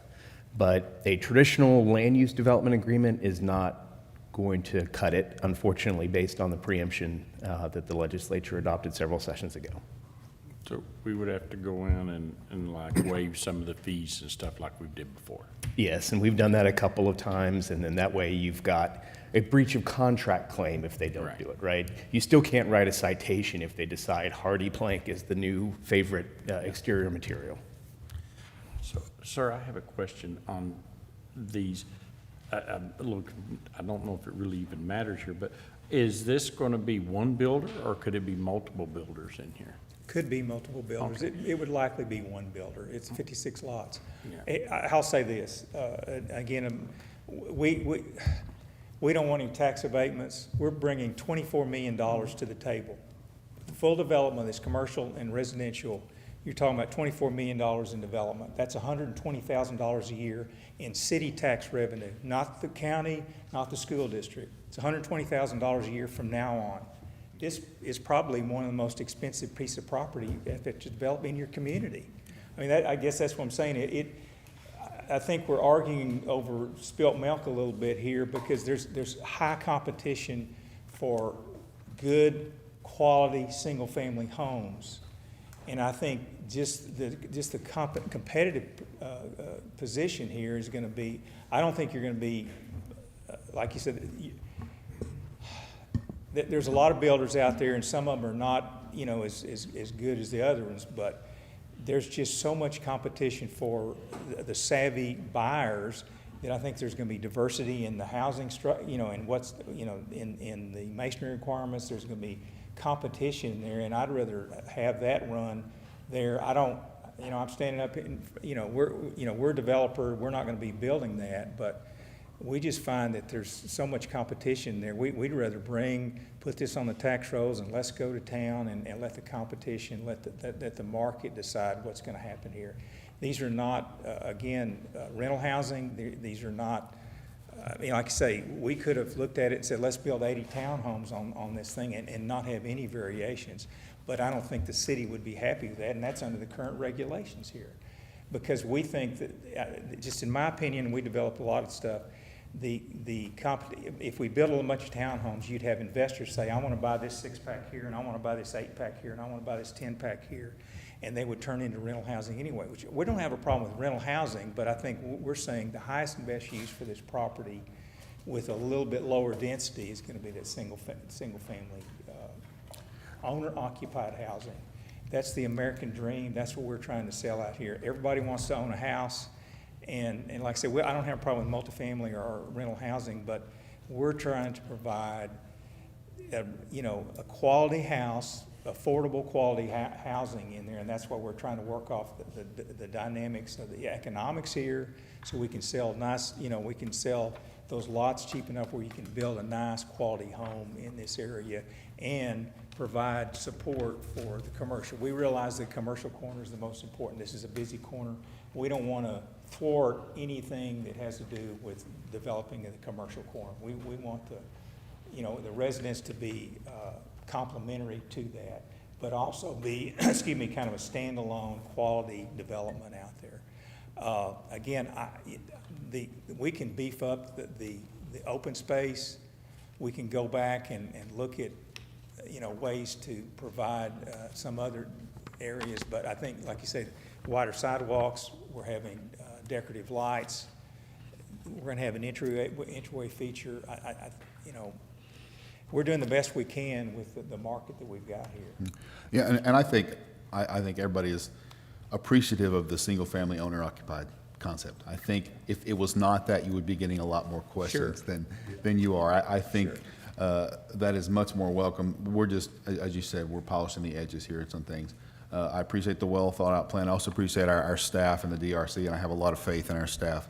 They were tough. They weren't, but they were very fair. And I know we got a neutral ruling from them, but this is the 6th revision already on this thing. Understand. So in interest of time and moving us forward, Mr. Harvey, anything else you need to say? Because you did turn one of these cards, so I don't want to leave you out, but you've already spoken. Anything else you want to add? Just to reiterate, the property's been vacant for 40 years, and it's not helping anybody. Our teachers need higher pay. It's not producing any tax revenue other than little property taxes. We think we've come up with a thoughtful development plan and worked with the city, not just now, but also 3 years ago when Peloton, y'all hired to do that. And we're very close to what they decided 3 years ago. Markets change in 3 years. It doesn't look exactly the same like it did 3 years ago. But I really, really want to ask to y'all, we've tried to work with y'all. Let's don't let it sit there vacant for another 20 years. It doesn't help me, it doesn't help y'all, and it doesn't help our citizens. Y'all talk about the infrastructure, and we see all the things and the money. Well, there's got to be money to support that. This project can do that, and we're doing our best to design it very thoughtfully. And again, I would really appreciate your support. Thank you. Thank you, sir. All right, so we're still in a public hearing. Anyone who wishes to speak on this item, you can approach the microphone at this point. If not, then at 7:32, I take us out of a public hearing, and I'll entertain a motion. Mayor, I move that we approve 4B as submitted. What, 4C? 4C. Yes, sir. As submitted. Okay. Do I have a second? Yes. Brack, seconds.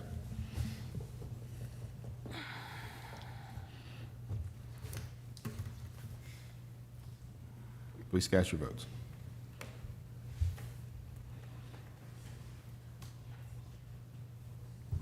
Sorry. Motion passes 5-2. Thank y'all very much. Appreciate it, guys. I appreciate staff's hard work on this. I know staff's put a lot of work on this, so thank y'all. Thank you so much. We look forward to that. Yes, sir, we do. Thank y'all. Absolutely. Appreciate it. Thank y'all. Thank you, Maria. Thank you, Susie. Thank you, Randy. All right, moving on. 5A, consideration action regarding voluntary demolition request 337 North Saginaw Boulevard. We're going to hear from Ms. Hill first? Come on up.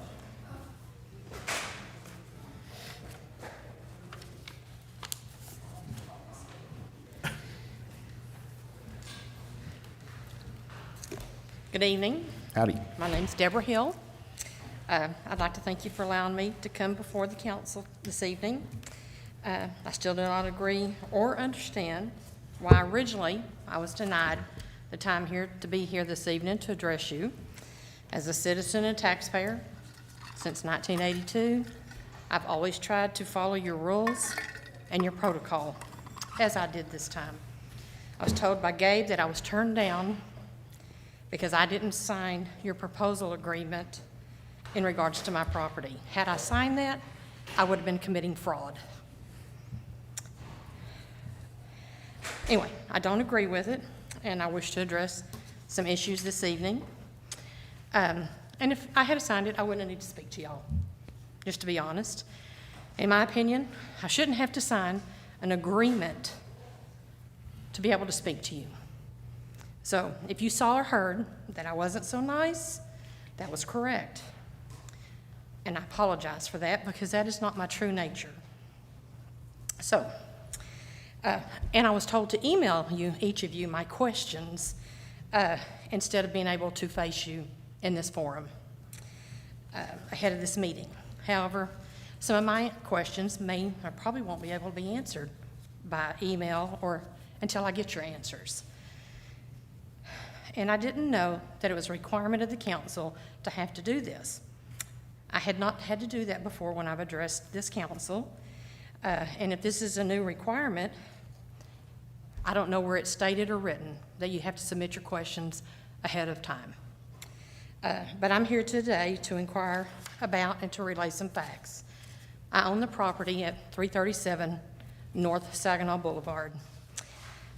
Recently, having worked real closely with Larry Little while the building of Papa John's and Taco Bueno were under construction, they butt up to my property. I had read in the Saginaw newsletter that there were grants and possible incentives for new growth within the city. So I mentioned it to Larry, asked him about the program. He told me to call Keith. I did. And I told them both that I would be interested in removing, demolishing the home for economic purposes only. It is the only single-family residence left on Saginaw Boulevard, just to be honest. But depending on what the programs were that were available, Keith asked me to email him an inquiry. I did that. And again, this is about economic development. Have no other reason to remove the home. Keith got back with me and asked me to get a bid. And I started that process. Then I got a call from Larry, and he said, well, yours is a little bit different, so the city's going to get 3 bids, in which they did, and that Larry would handle for the city most of this one. At this time, I was told that my property would be handled like the Williams property at 345 North Saginaw Boulevard was handled. Okay, that was the old washateria that was taken down, that was demoed. I also know that there's a lot of other properties on the boulevard that have been taken down by the city. A few homes, like where the new senior center and the library is. It's my understanding that these houses were taken down prior to the city buying them for EPA purposes, and I get that. Mine would be the same way. If I take it down, I don't have to meet EPA requirements. For commercial, city, you got to meet some strict stuff, and these older houses have issues. So, and of course, I know the car wash was taken down for collections that they purchased, the Church's Chicken, the White Elephant, of course, the Williams property. But anyway, I was told that mine would be handled like theirs.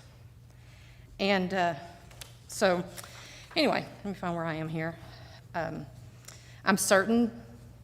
absolutely certain on the Williams property, there was no lien placed. So I reached out to Janice, asked her for some open records. I got those this afternoon. And had this been disclosed up front that you guys wanted to put a lien on my property, we wouldn't have wasted my time and our tax dollars, having people come out, take bids, have employees meet there. There's no reason, there's no incentive for me to do that.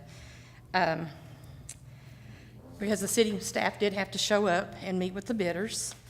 And to say what I was shocked last week when I got a call from Keith that the bids were in, but there was a new stipulation that you guys had decided that if you want to demo my property at the end of a year, if it's not sold, then there'll be a lien put on it. Well, that wasn't what I was told to begin with. But I totally agree that the house should be put on the market, or the property would be put on the market the entire time, which I would not have a problem with. I asked why mine was different. He didn't know. He just said he was told to relay this information to me. So I still say, I still stay there at that property occasionally. I have 2 homes in Saginaw. My other one's currently for sale, so it's clean. So when I come to town, I stay there. I have the right to do that, and so whatever. And even though Saginaw is busting at the seams, and we could tell by that last one, there's still a lot of people that have been in this town for a long time. I refer to them as old timers, but they still know what's happening in this city, and they still talk. But I learned a long time ago, listen to them and learn. take it in. And some of these are even former employees, but they're a good resource of knowledge. So my question to you guys are, why my property?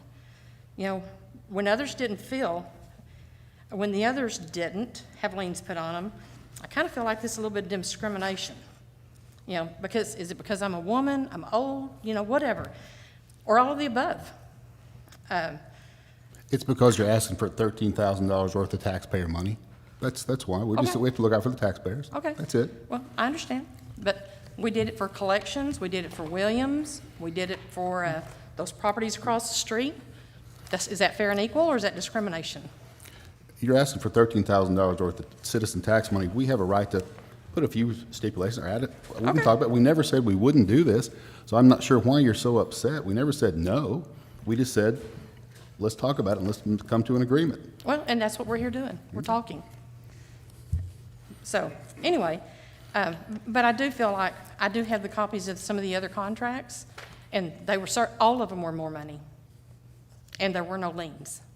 So, I also want to mention that, you know, once I got this Thursday, it indicated that the property would be removed because it was unoccupied and dilapidated. That is false.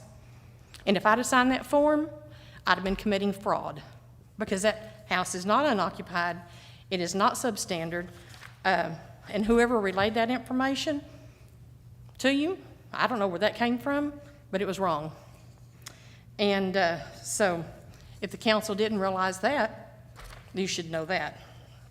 I just want the truth out here. You know, the house has been certified by Larry Little. Larry, he's here. He's been inside the house. He can attest to the fact that the house is livable. And I don't know of any law that says I have to live there full time. So if I'm wrong there, just let me know. You know, I can and will leave the house on the boulevard. I'm not going to put a lien on it. There's no reason for me to do that. If I needed just $13,000, I'd just do it myself. It's not about that. It was about the city reaching out for economic growth and making it look better to make it more appeasable to sell. I don't have to sell it. You know, but it is not substandard.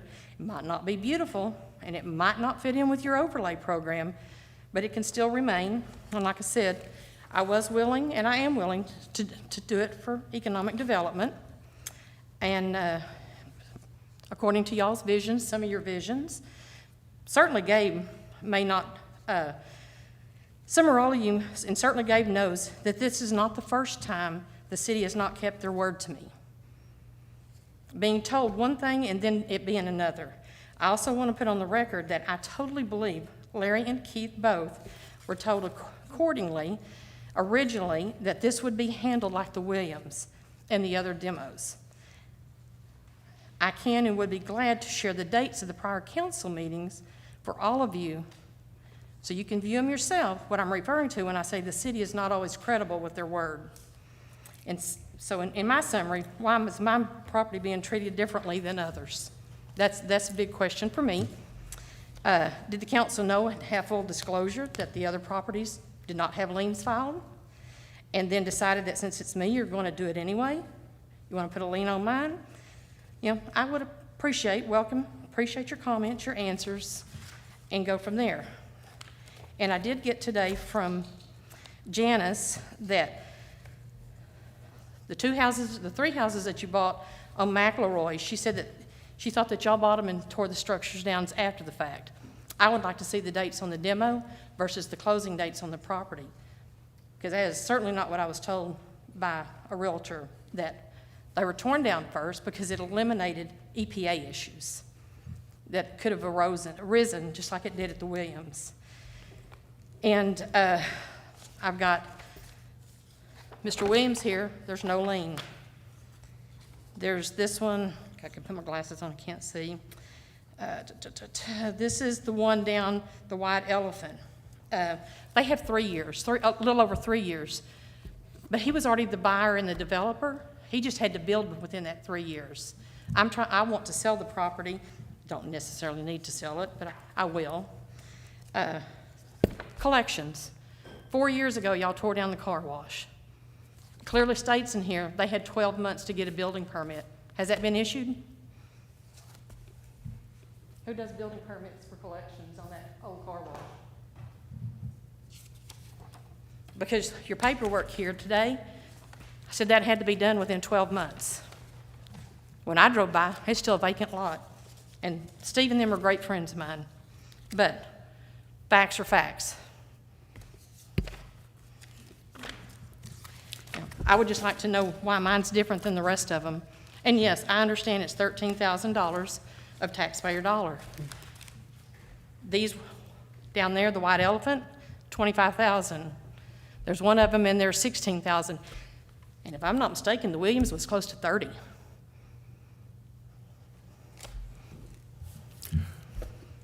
Brenda, you want to address the lien issue and what that means for the city from a legal perspective? Well, I mean, just taking this in a vacuum, if we placed a lien on the property, if the conditions were not met, the city would have the option, but not the requirement, to foreclose on the property to satisfy the costs associated with the lien. Mm-hmm. So essentially, it's a protection for the city? Is that why we're asking for this? Correct, correct. All 380 agreements, economic development incentive agreements, require some sort of clawback or consequence for failing to meet the requirements. I can't speak to any individual particular agreement that we've approved in the past or whether or not they've performed, but we can't just make a gift of public funds because that violates the Constitution. Right. No, this was on the economic development, the grants. And I do have your paperwork from the city of Saginaw right here. On, I know the Williams was release an agreement for demolition, and there's no money and no lien, nothing on that property. It's still sitting level on that part of it. Again, the white elephant, I understand, but you sold it to a developer that was already planning on building, so that was just a little bit of eye candy there. Collections, that's been over 4 years, and it said 12 months. Has any money been turned back in on that one? So, Mayor, Yes, sir. Whether you call it lien or not, what ended up happening here was, you are absolutely right. We did have one that I don't have all the names in, but the one prior to yours. We took it in, I'll call it good faith, I think is what you call it, that we tore that down. It was sounds like a lot more shape than your house or your property. And then after the city, in good faith, tore that down, it's my understanding, correct me if I'm wrong, if I'm not, that then they said, well, we're not going to sell it, we don't want to develop it. And the whole reason it says the city paid the money to get it tore down was because it was in bad shape. Because I distinctly remember having conversations with our law department on just this. And which property are you referring to? The last one. So there was an occasion, I don't recall which one it was, where we talked about a substandard building, and this was a code enforcement case. This had nothing to do with economic development. That's right. So We chose to pay to tear it down. yes, because the alternative is we go through the substandard building process, they appeal to district court, and you pay me the $30,000 instead of tearing the building down. But part of it was, big thing was they said they wanted to sell the property, and so we said, okay, we want to tear this blight down, they're going to sell it. But then after it got tore down, it's my understanding, the way it was clearly, I'm on council, was that the people who own that then said, oh, we're not going to sell it. So here we spent money, and now we got a piece of property. I talked to the family this week, and it's still for sale. They just don't have a sign up. Yeah. But that's been, That's why they I think said, it's been okay, 3 or 4 years since that's the Williams. And like I said, there well, I'm was, just trying to explain to you how. no, I understand. I understand, and I know which one you're referring to when you say $30,000. That one goes back to 21, so it's been a little over 3 years ago, but it's still for sale. And that was my point. You can't control the market. So, but I was told 12 months. These other ones clearly have 3 years, 4 years, whatever. Well, So, I'm just trying to, when you said that, I'm trying to explain to you how we got, so what we said was, coming out of that, was, okay, yes, for economic development, we can remove the house for economic development, but we want to make sure that in good faith, that there's some skin at work. We make sure that the citizens of Saginaw, in their investment of $13,000, gets a payment. Right. And I And want so them that's to. how that- Listen, I'm a citizen of Saginaw, I want them to. You know, and there's another one here on South Belmont. Let me see if I see the date on this one. And that was in 21, on Belmont, where y'all took a house down, no lien. So, that was my question, as to why mine was being treated differently than the other properties. Okay, did I explain it to them? Well, no, because you told me that that one was down for this, and they decided not to resell, there's no consequences. This one started off That's with, what we're trying to put.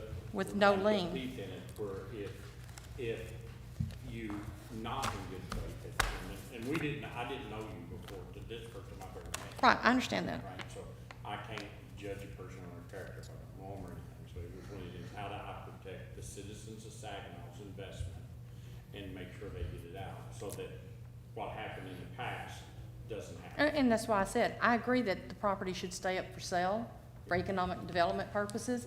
It's on Saginaw Boulevard. It can't be anything but business or commercial. And it needs to, if I take it down, what would be the purpose of not selling it, for me? And I would put that in paperwork, that it would remain on the market for sale. I can't tell you when it's gonna sell. You can't tell me if I'm gonna be alive tomorrow, you know? This is a market that you cannot predict right now. Things are slower. A lot of people are waiting for the election, and not that that's, to me, that doesn't really have anything to do with it, but, you know, I don't take stuff like that in consideration, but developers do. You know, I understand that's why Pizza Hut hadn't started yet, because they're waiting on the economy to see if it's gonna rebound. But, you know, it's still there and it's still down, it's still got temporary fences around it, and it has for a long time. And, so that was my question, but, you know, being denied to begin with, to come here tonight was, Yeah, and I wanted to address that. Denied to come, I mean, you're a citizen of Saginaw. Every citizen has the right to address us. that's what I don't thought. see how you So- can deny. Because I filled out the form, and then I was told, and I sent it in a timely manner, and then I was told no. Yeah, if I could explain, Mayor and Council, Debbie, good to see you again. So Thursday afternoon, you had sent me an email saying that you didn't accept the terms, which I is didn't what- send you an email at all. I sent one to Keith telling him I didn't accept this proposal, but that I still wanted to address the council. Right, so we have to have an item on the agenda for the council to be addressed. So. And my form then I- said that I wanted to talk about demolition. Okay, and then I called you back Yeah, I and talked to you said. Friday. No. No, I called you Friday. No, I called And you you- called me back Friday. I called you back Thursday because I talked with Janice and we established the agenda, and this is where we are today. So I feel like you're saying that I've done things to you personally when you had said that the item wasn't going to be on the agenda because you didn't agree to the terms, which was relayed to us by the city council. Gabe, that's what you told me on the phone. You said, well, you didn't sign the agreement. No, and you. That is what you said. You did No, not sign that no, no. agreement. You said that you didn't agree to it, right? And then you pointed out that the structure wasn't dilapidated, and I told you that's a good typo catch. We can delete that. You're correct, as you've stated. The structure can stay as it is. So, you know, that's why we're here. I'm looking at this real quick because I want to see what day I got the All email. right, so I back don't from. want to argue with specifics. I mean, let's talk about the big picture and what we want to do. How can we, Ms. Hill still wants $13,000 to demo the house. How can we protect the city's interest in a way? Is there any other way we can protect the city and the taxpayers' interest? Because we're talking about $13,000 of tax money. What are our options Yeah, legally? You either place the lien on the property and you have a self-help mechanism, right, to recover the funds if the performance isn't achieved pursuant to the agreement. Alternatively, you do not include a lien option with a foreclosure possibility, and you simply declare a breach of contract if it doesn't happen. You send a demand letter saying you have 30 days to return the $13,000. And I don't know anything about this property owner, so this is not about her, but most people don't have $13,000 waiting around to just cut a check and return the money. And so then you have to decide whether to file suit. And I can assure you, filing suit in district court is will far exceed $13,000, and so then you end up walking away from the funds. So those are your options for everybody, not just this property. No, I appreciate that. I know, I'm sorry, we would, I mean, I don't think we'd want to put a lien on the house right now, because you put a lien on the house, and that's really going to stifle selling it.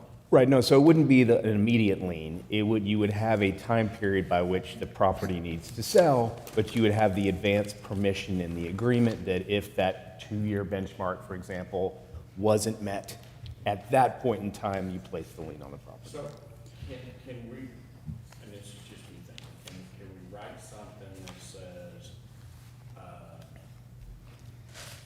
that as long as the owner of the property in good faith has got it on the market, and let's say that the market says that that property is worth $20 million, and that she doesn't have, you know, if she puts it on the market for what the market says it'll bear, then she's in good faith trying to meet that obligation. Now, if she comes in and say the market says that that property worth $20 million, she puts it on there for $1 billion, then that's not being in good faith.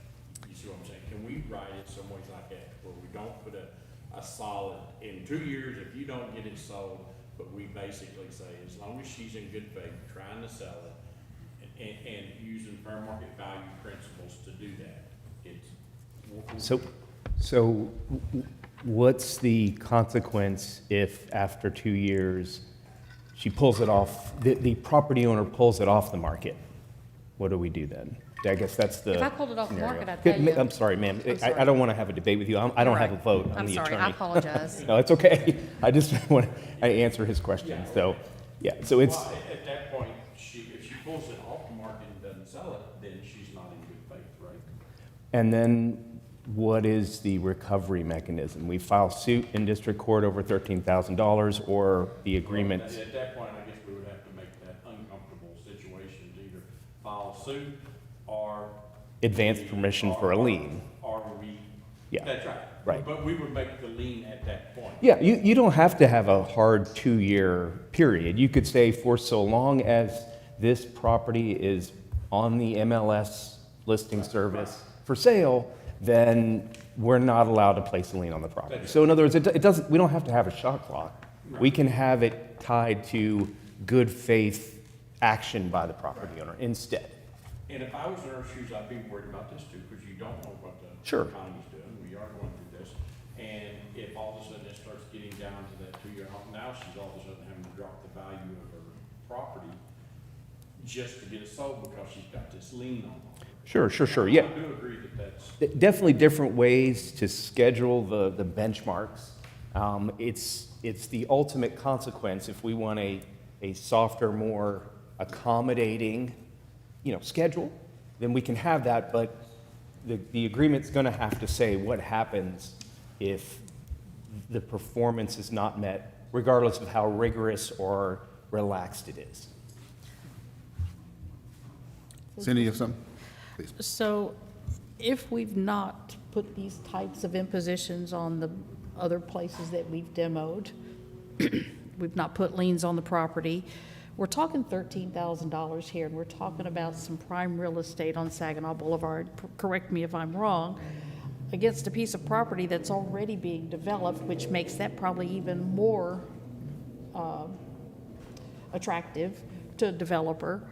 I mean, $13,000, as long as she's trying to sell the property, I'm pretty sure we could gain that back pretty quick without trying to, have the buyers look at something that may be negative against that property. Does that make sense, what I'm trying to say? It does. I mean, you all really set what the benchmarks are, but there has to be a performance obligation in the agreement. It cannot just be, here's $13,000, we know you can do it. Do we not have that on the other properties?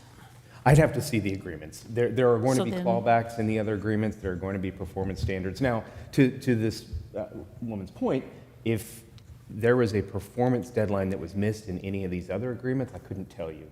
Right. But obviously, if there was, then we would have recourse in the agreement to pursue recovery. Right, and that's a concern. I mean, if we've got those things that we need to address, and it's not been brought back to the council for us to do anything about, that's, not shame on us, but, but that does need to be addressed. But again, So we can just set this up, so as long as it's listed, then Correct. it's good to go. You decide what the performance criteria are. That's right. That's right. So as I said, you do not have to dictate a shot clock. You can have a good faith performance measure that is much more manageable than saying you have 24 months to sell or we're going to take your property from you. I think before we take any action, we need to see what what's happened with the other properties that we've demoed and have that brought back to the council so we can have a apples to apples comparison. But we kind of know. But do we? It's a separate issue. It is, so, and because we don't know what was in the contract, I'm not sure. Do you have anything else, Ms. Hill? Because the other Ms. Hill wants to speak as well, and I don't want to leave her out. Yeah, well, I did pull up where Janice sent me the information for you. I got this Friday, so I did not make the phone call to Janice till Friday to ask her why I was not on the agenda. And I think I even told her I was glad I called her before 11:30. So dates may be wrong, Gabe, but here's her email where she told me I was not on the agenda Friday. And so, anyway, like I said, I just wondered why mine wasn't being treated like the rest of them, the main thing. And again, when I started this whole process, I asked about what the incentives were for economic growth, because I still love this city, and I understand it doesn't look great on the boulevard, but there's nothing that says I have to take it down. I can use it just like I'm using it right now, and I will, and that's fine. In a way, it's the city's loss. So I'm willing to give it up.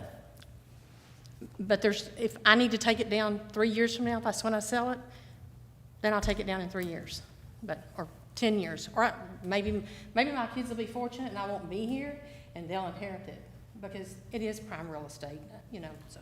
Okay, thank you for your time. Thank you, ma'am. Yes, ma'am. My name is Michelle Hill Rawlings, and before I start, I just want you all to know that I'm very passionate about the people I love and care about, and when they're done wrong.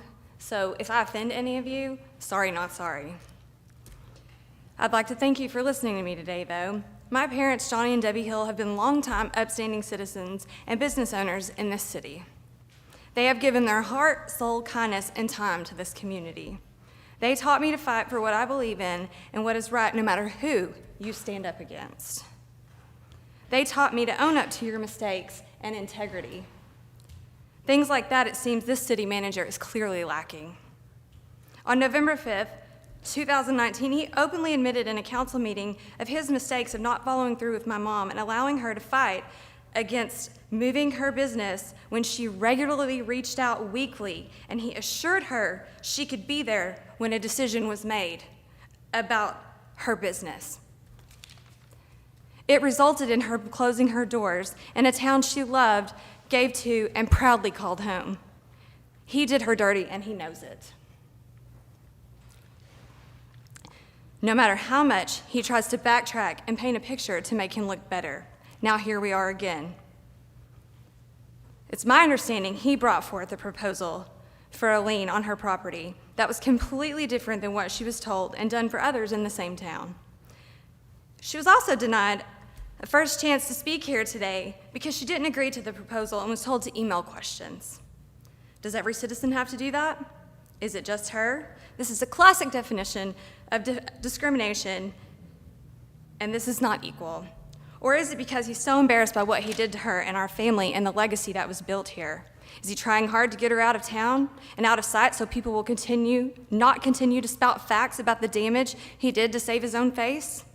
I have to ask this council to think of what she has said to you today, what has been proposed, and ask if it's discrimination, inequality, or is it a coward hiding behind a title and power, or is this truly fair and just? Because I assure you, if it was fair and just, that woman would sign the papers and we would have never been here.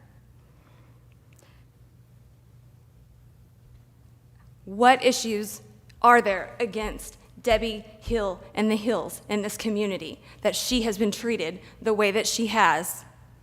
since this started with Hills Paint and Body. A city is only as strong as its weakest link, and it is in my clear opinion that the city manager on this council is just that. We are all here yet again because of his decisions and his bringing forth items to this council and citizens. Leadership starts at the top, and Mr. Mayor, I feel you should be ashamed of these actions. You are a longtime citizen of this city and seem to have forgotten what community, giving back, and pride are. I completely understand growth and economic development, but people moved here for the community this once was, not what it has become.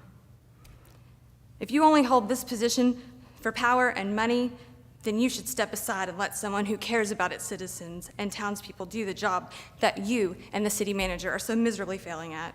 I have watched my mother struggle, losing her husband, her parents, and a business in 1 year, and still have more dignity and grace than this city manager will ever have.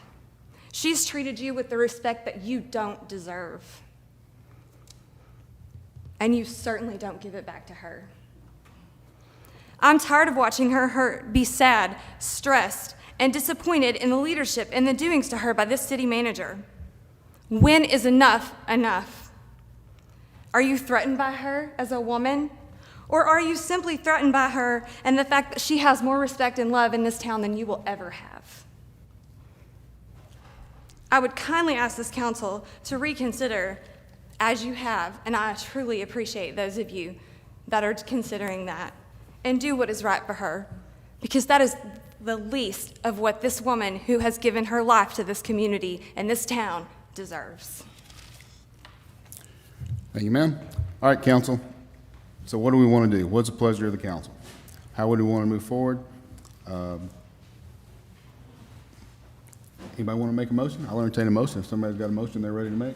I'm trying to figure out how to make a motion. Okay. Well, let's talk it through, Nikki. What are you thinking? I mean, everything else aside, just focusing on the house and everything. Yep. And that, and economic development. And a little bit more information, we know long-term resident, things like that. I honestly have no issue with approving this 15,000 or 13. 15, whatever it is with that, and taking that under consideration. I would like, it's not mandatory for me to do this, as long as it's legally binding, as long as it's something we can do. I have no problem with either. I would like, to me, for the citizens, the most protected, is to at least have that it needs to stay fair market value and on the MLS list. Like, long as it's on the MLS list at what's considered fair market value, then I'm okay. There shouldn't be a link against this. Do we know what fair market value is, or do we want it reevaluated every year? I mean, that's kind of a tough number. And if it gets too complicated, then I'm also willing to just approve it from economic development to remove it and believe that I have no reason not to believe that she wouldn't do what she says she'll do and put it on the market. Whichever way. Yeah, I mean, honestly, whatever the price is, do we really care if she gets fair market value for it? I don't know if that benefits us. We want it to sell so that the new owner will actually develop it and ad valorem taxes will be generated. Well, I guess it's to be set fair market value to be above, as long as, again, the scenario I can go in my head is somebody, if I didn't want to sell it, I'll put it on the market at, and say it's worth 20 million, I'm gonna put it on the market for 50 million. I see what you're saying. Okay, so not to exceed fair market value plus some percentage, perhaps? Okay. I mean, it's still going to be hard to. So, how can we make that evaluate work? what That sounds very Yeah, if it's too complicated, then subjective. I'll make the motion to approve the $13,000 to tear it down. I'll second it. I think that would be a fair thing to say, yeah. So then, Mayor, I move that we approve this $13,000. I second it. But with no lien. Without a lien. We approve the $13,000 on the city to tear it down. Who's going to tear it down? I'm sorry for all the questions, because we're sort of writing the agreement at the same time. So, okay, so the... For economic development? Right, no, I understand that part. So we would do the work. The agreement's going to have to say that they give us permission to enter their private property, because otherwise it'd be trespass. We can't go in and tear some out. Right. Just need their written permission for that. Gotcha. Well, then we don't need any consequences. I mean, if we believe inherently that a vacant parcel along that boulevard is intrinsically of economic value to the city, then we can schedule it that way as well. And that the only performance measure is they allow us on the property to do the work. Seconded. Brack, you have a So, question? can I ask also, how do we know that it's going to just cost $13,000? Is that, do we have a quote or? We got a bid, right? We did get a bid? Okay. And there's no like, oops, we found asbestos or anything like that? They got 3 bids. I guess we went with the lowest one. Yes, we chose the best bid. $30,000 is the lesser of the bids. And we don't foresee? Residential structure. Okay. It's still, the use is still residential, so therefore we do not have to do the asbestos. Okay. That's what I needed. Thank you. Brack, you had a question? Yeah, I just want to make sure before we make a motion and pass it and everything, is that acceptable That's what I was told to begin with. for you? I pretty much agreed to with Keith and Larry, that if there was an incentive out there, that I'd be willing to do it. And yes, Larry can attest that when I've been in Taco Bueno. Whatever you want to do. Refuse not to let them on my land. I've come driven over here to met them. No, I don't doubt that. Easy to get along with. Yeah, no, it's not about you personally. I just want to make sure the agreement's got all the. No, it's, I would have to move my belongings out of it, so. Sure. A lot outside me moving right now. All right, so you ready to make a motion now, Mr. Lawson? Mayor, I move that for economic development, we move forward with removing the house for. 13,000. The bid received, yeah. Do we, sorry for one last question, I promise. Are we authorizing somebody to sign this once it is drafted and not take it back to council? Or does this come back to council and you vote on the contract itself? You can do either way. Obviously, there aren't a whole lot of moving parts to We beat this. this horse to death. Let's just approve it. Okay, that's what I needed. So we would authorize the mayor to execute as well in the motion. Unless other council members disagree with that. All right, so you made the motion, you got a motion? Yeah. Oh, Mayor, you have a question? Okay. So, Ms. Hill, is there a time period where you would not be ready for that demolition until a certain date? Probably, because I need to move out of it. I still have belongings in it, and it's a little hot, and I'm looking for, I've got some people that are helping me. There's not a whole lot in it, and to be quite honestly, with the vagrants and the homeless that have been living out behind the old Hills Paint Body, I try to get a lot of my antiques and valuables out of it already, because you never know when somebody's gonna break in. There's so much foot traffic, and with the Taco Bueno there, there's people in my yard all the time. So I try to get stuff out, but I don't know about the fall. I mean, I can't give a specific date today, because I have to hire somebody to come in and get, it's got a couple little buildings on it that I need to get contents out of in the house. How So long? would the end of the Let's year? say that staff will work with the owner to come to an agreeable date. Well, so how long are the bids good for? I mean, is the contractor going to wait till December and honor the $13,000? Because I would make sure I had it done before, like the beginning of November. I could make sure I had it. yeah, and it's fine to me when you do it. I just want to make sure. I don't want you to have to come back and say the price has gone up to $14,000 because the contractor wouldn't honor it in November. I did not get the bids, so I've never seen it. 30 days. Okay, so if you approve not to exceed $13,000 in 30 days, that number is probably going to change. So we just need That to. would fall under the standard like any government thing. If we go out and do something, wait a while, and then the bid goes up, you guys. Can we do a not to exceed $15,000 and be done with it? Yes. But these are, thank you. These are just some of the logistical things that I want to talk through. Does that work? Larry, would that work, you think? not to exceed on 15. Well, we just don't know, yeah, Well, how long it's gonna take. Just from a market perspective and, That's y'all's will. I will reach out to the contractor. I'll kind of tell him the timeline that we're thinking and kind of get feedback from him to see what his feeling is. This is the contractor that will be awarded this, is a contractor that's done work before here, so we're very familiar with him, so I'll Okay. reach out.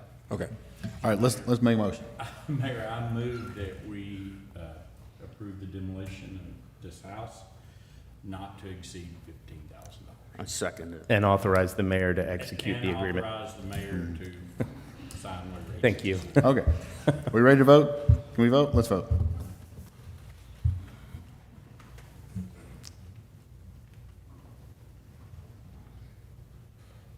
Paul, we're waiting on you. I hit it. Guess I didn't hit it hard enough. All right, motion passes, 6 with 1 abstain. All right, thank y'all. Appreciate it. Thank all the, let's make this happen.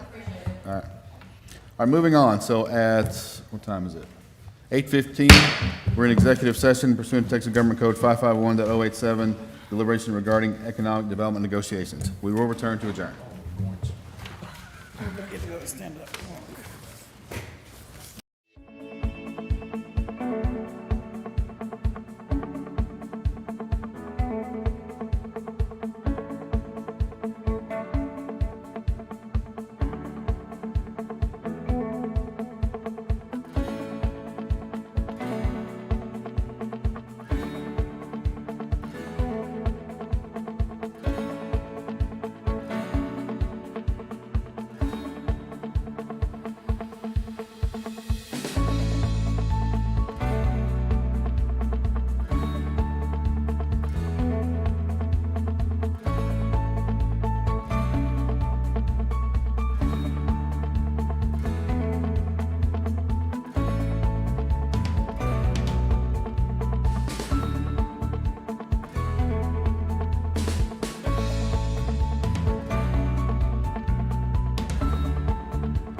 Janice, you ready?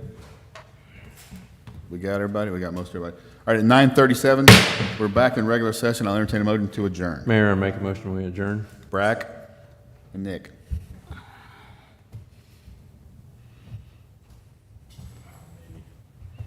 There it is. Paul beat me.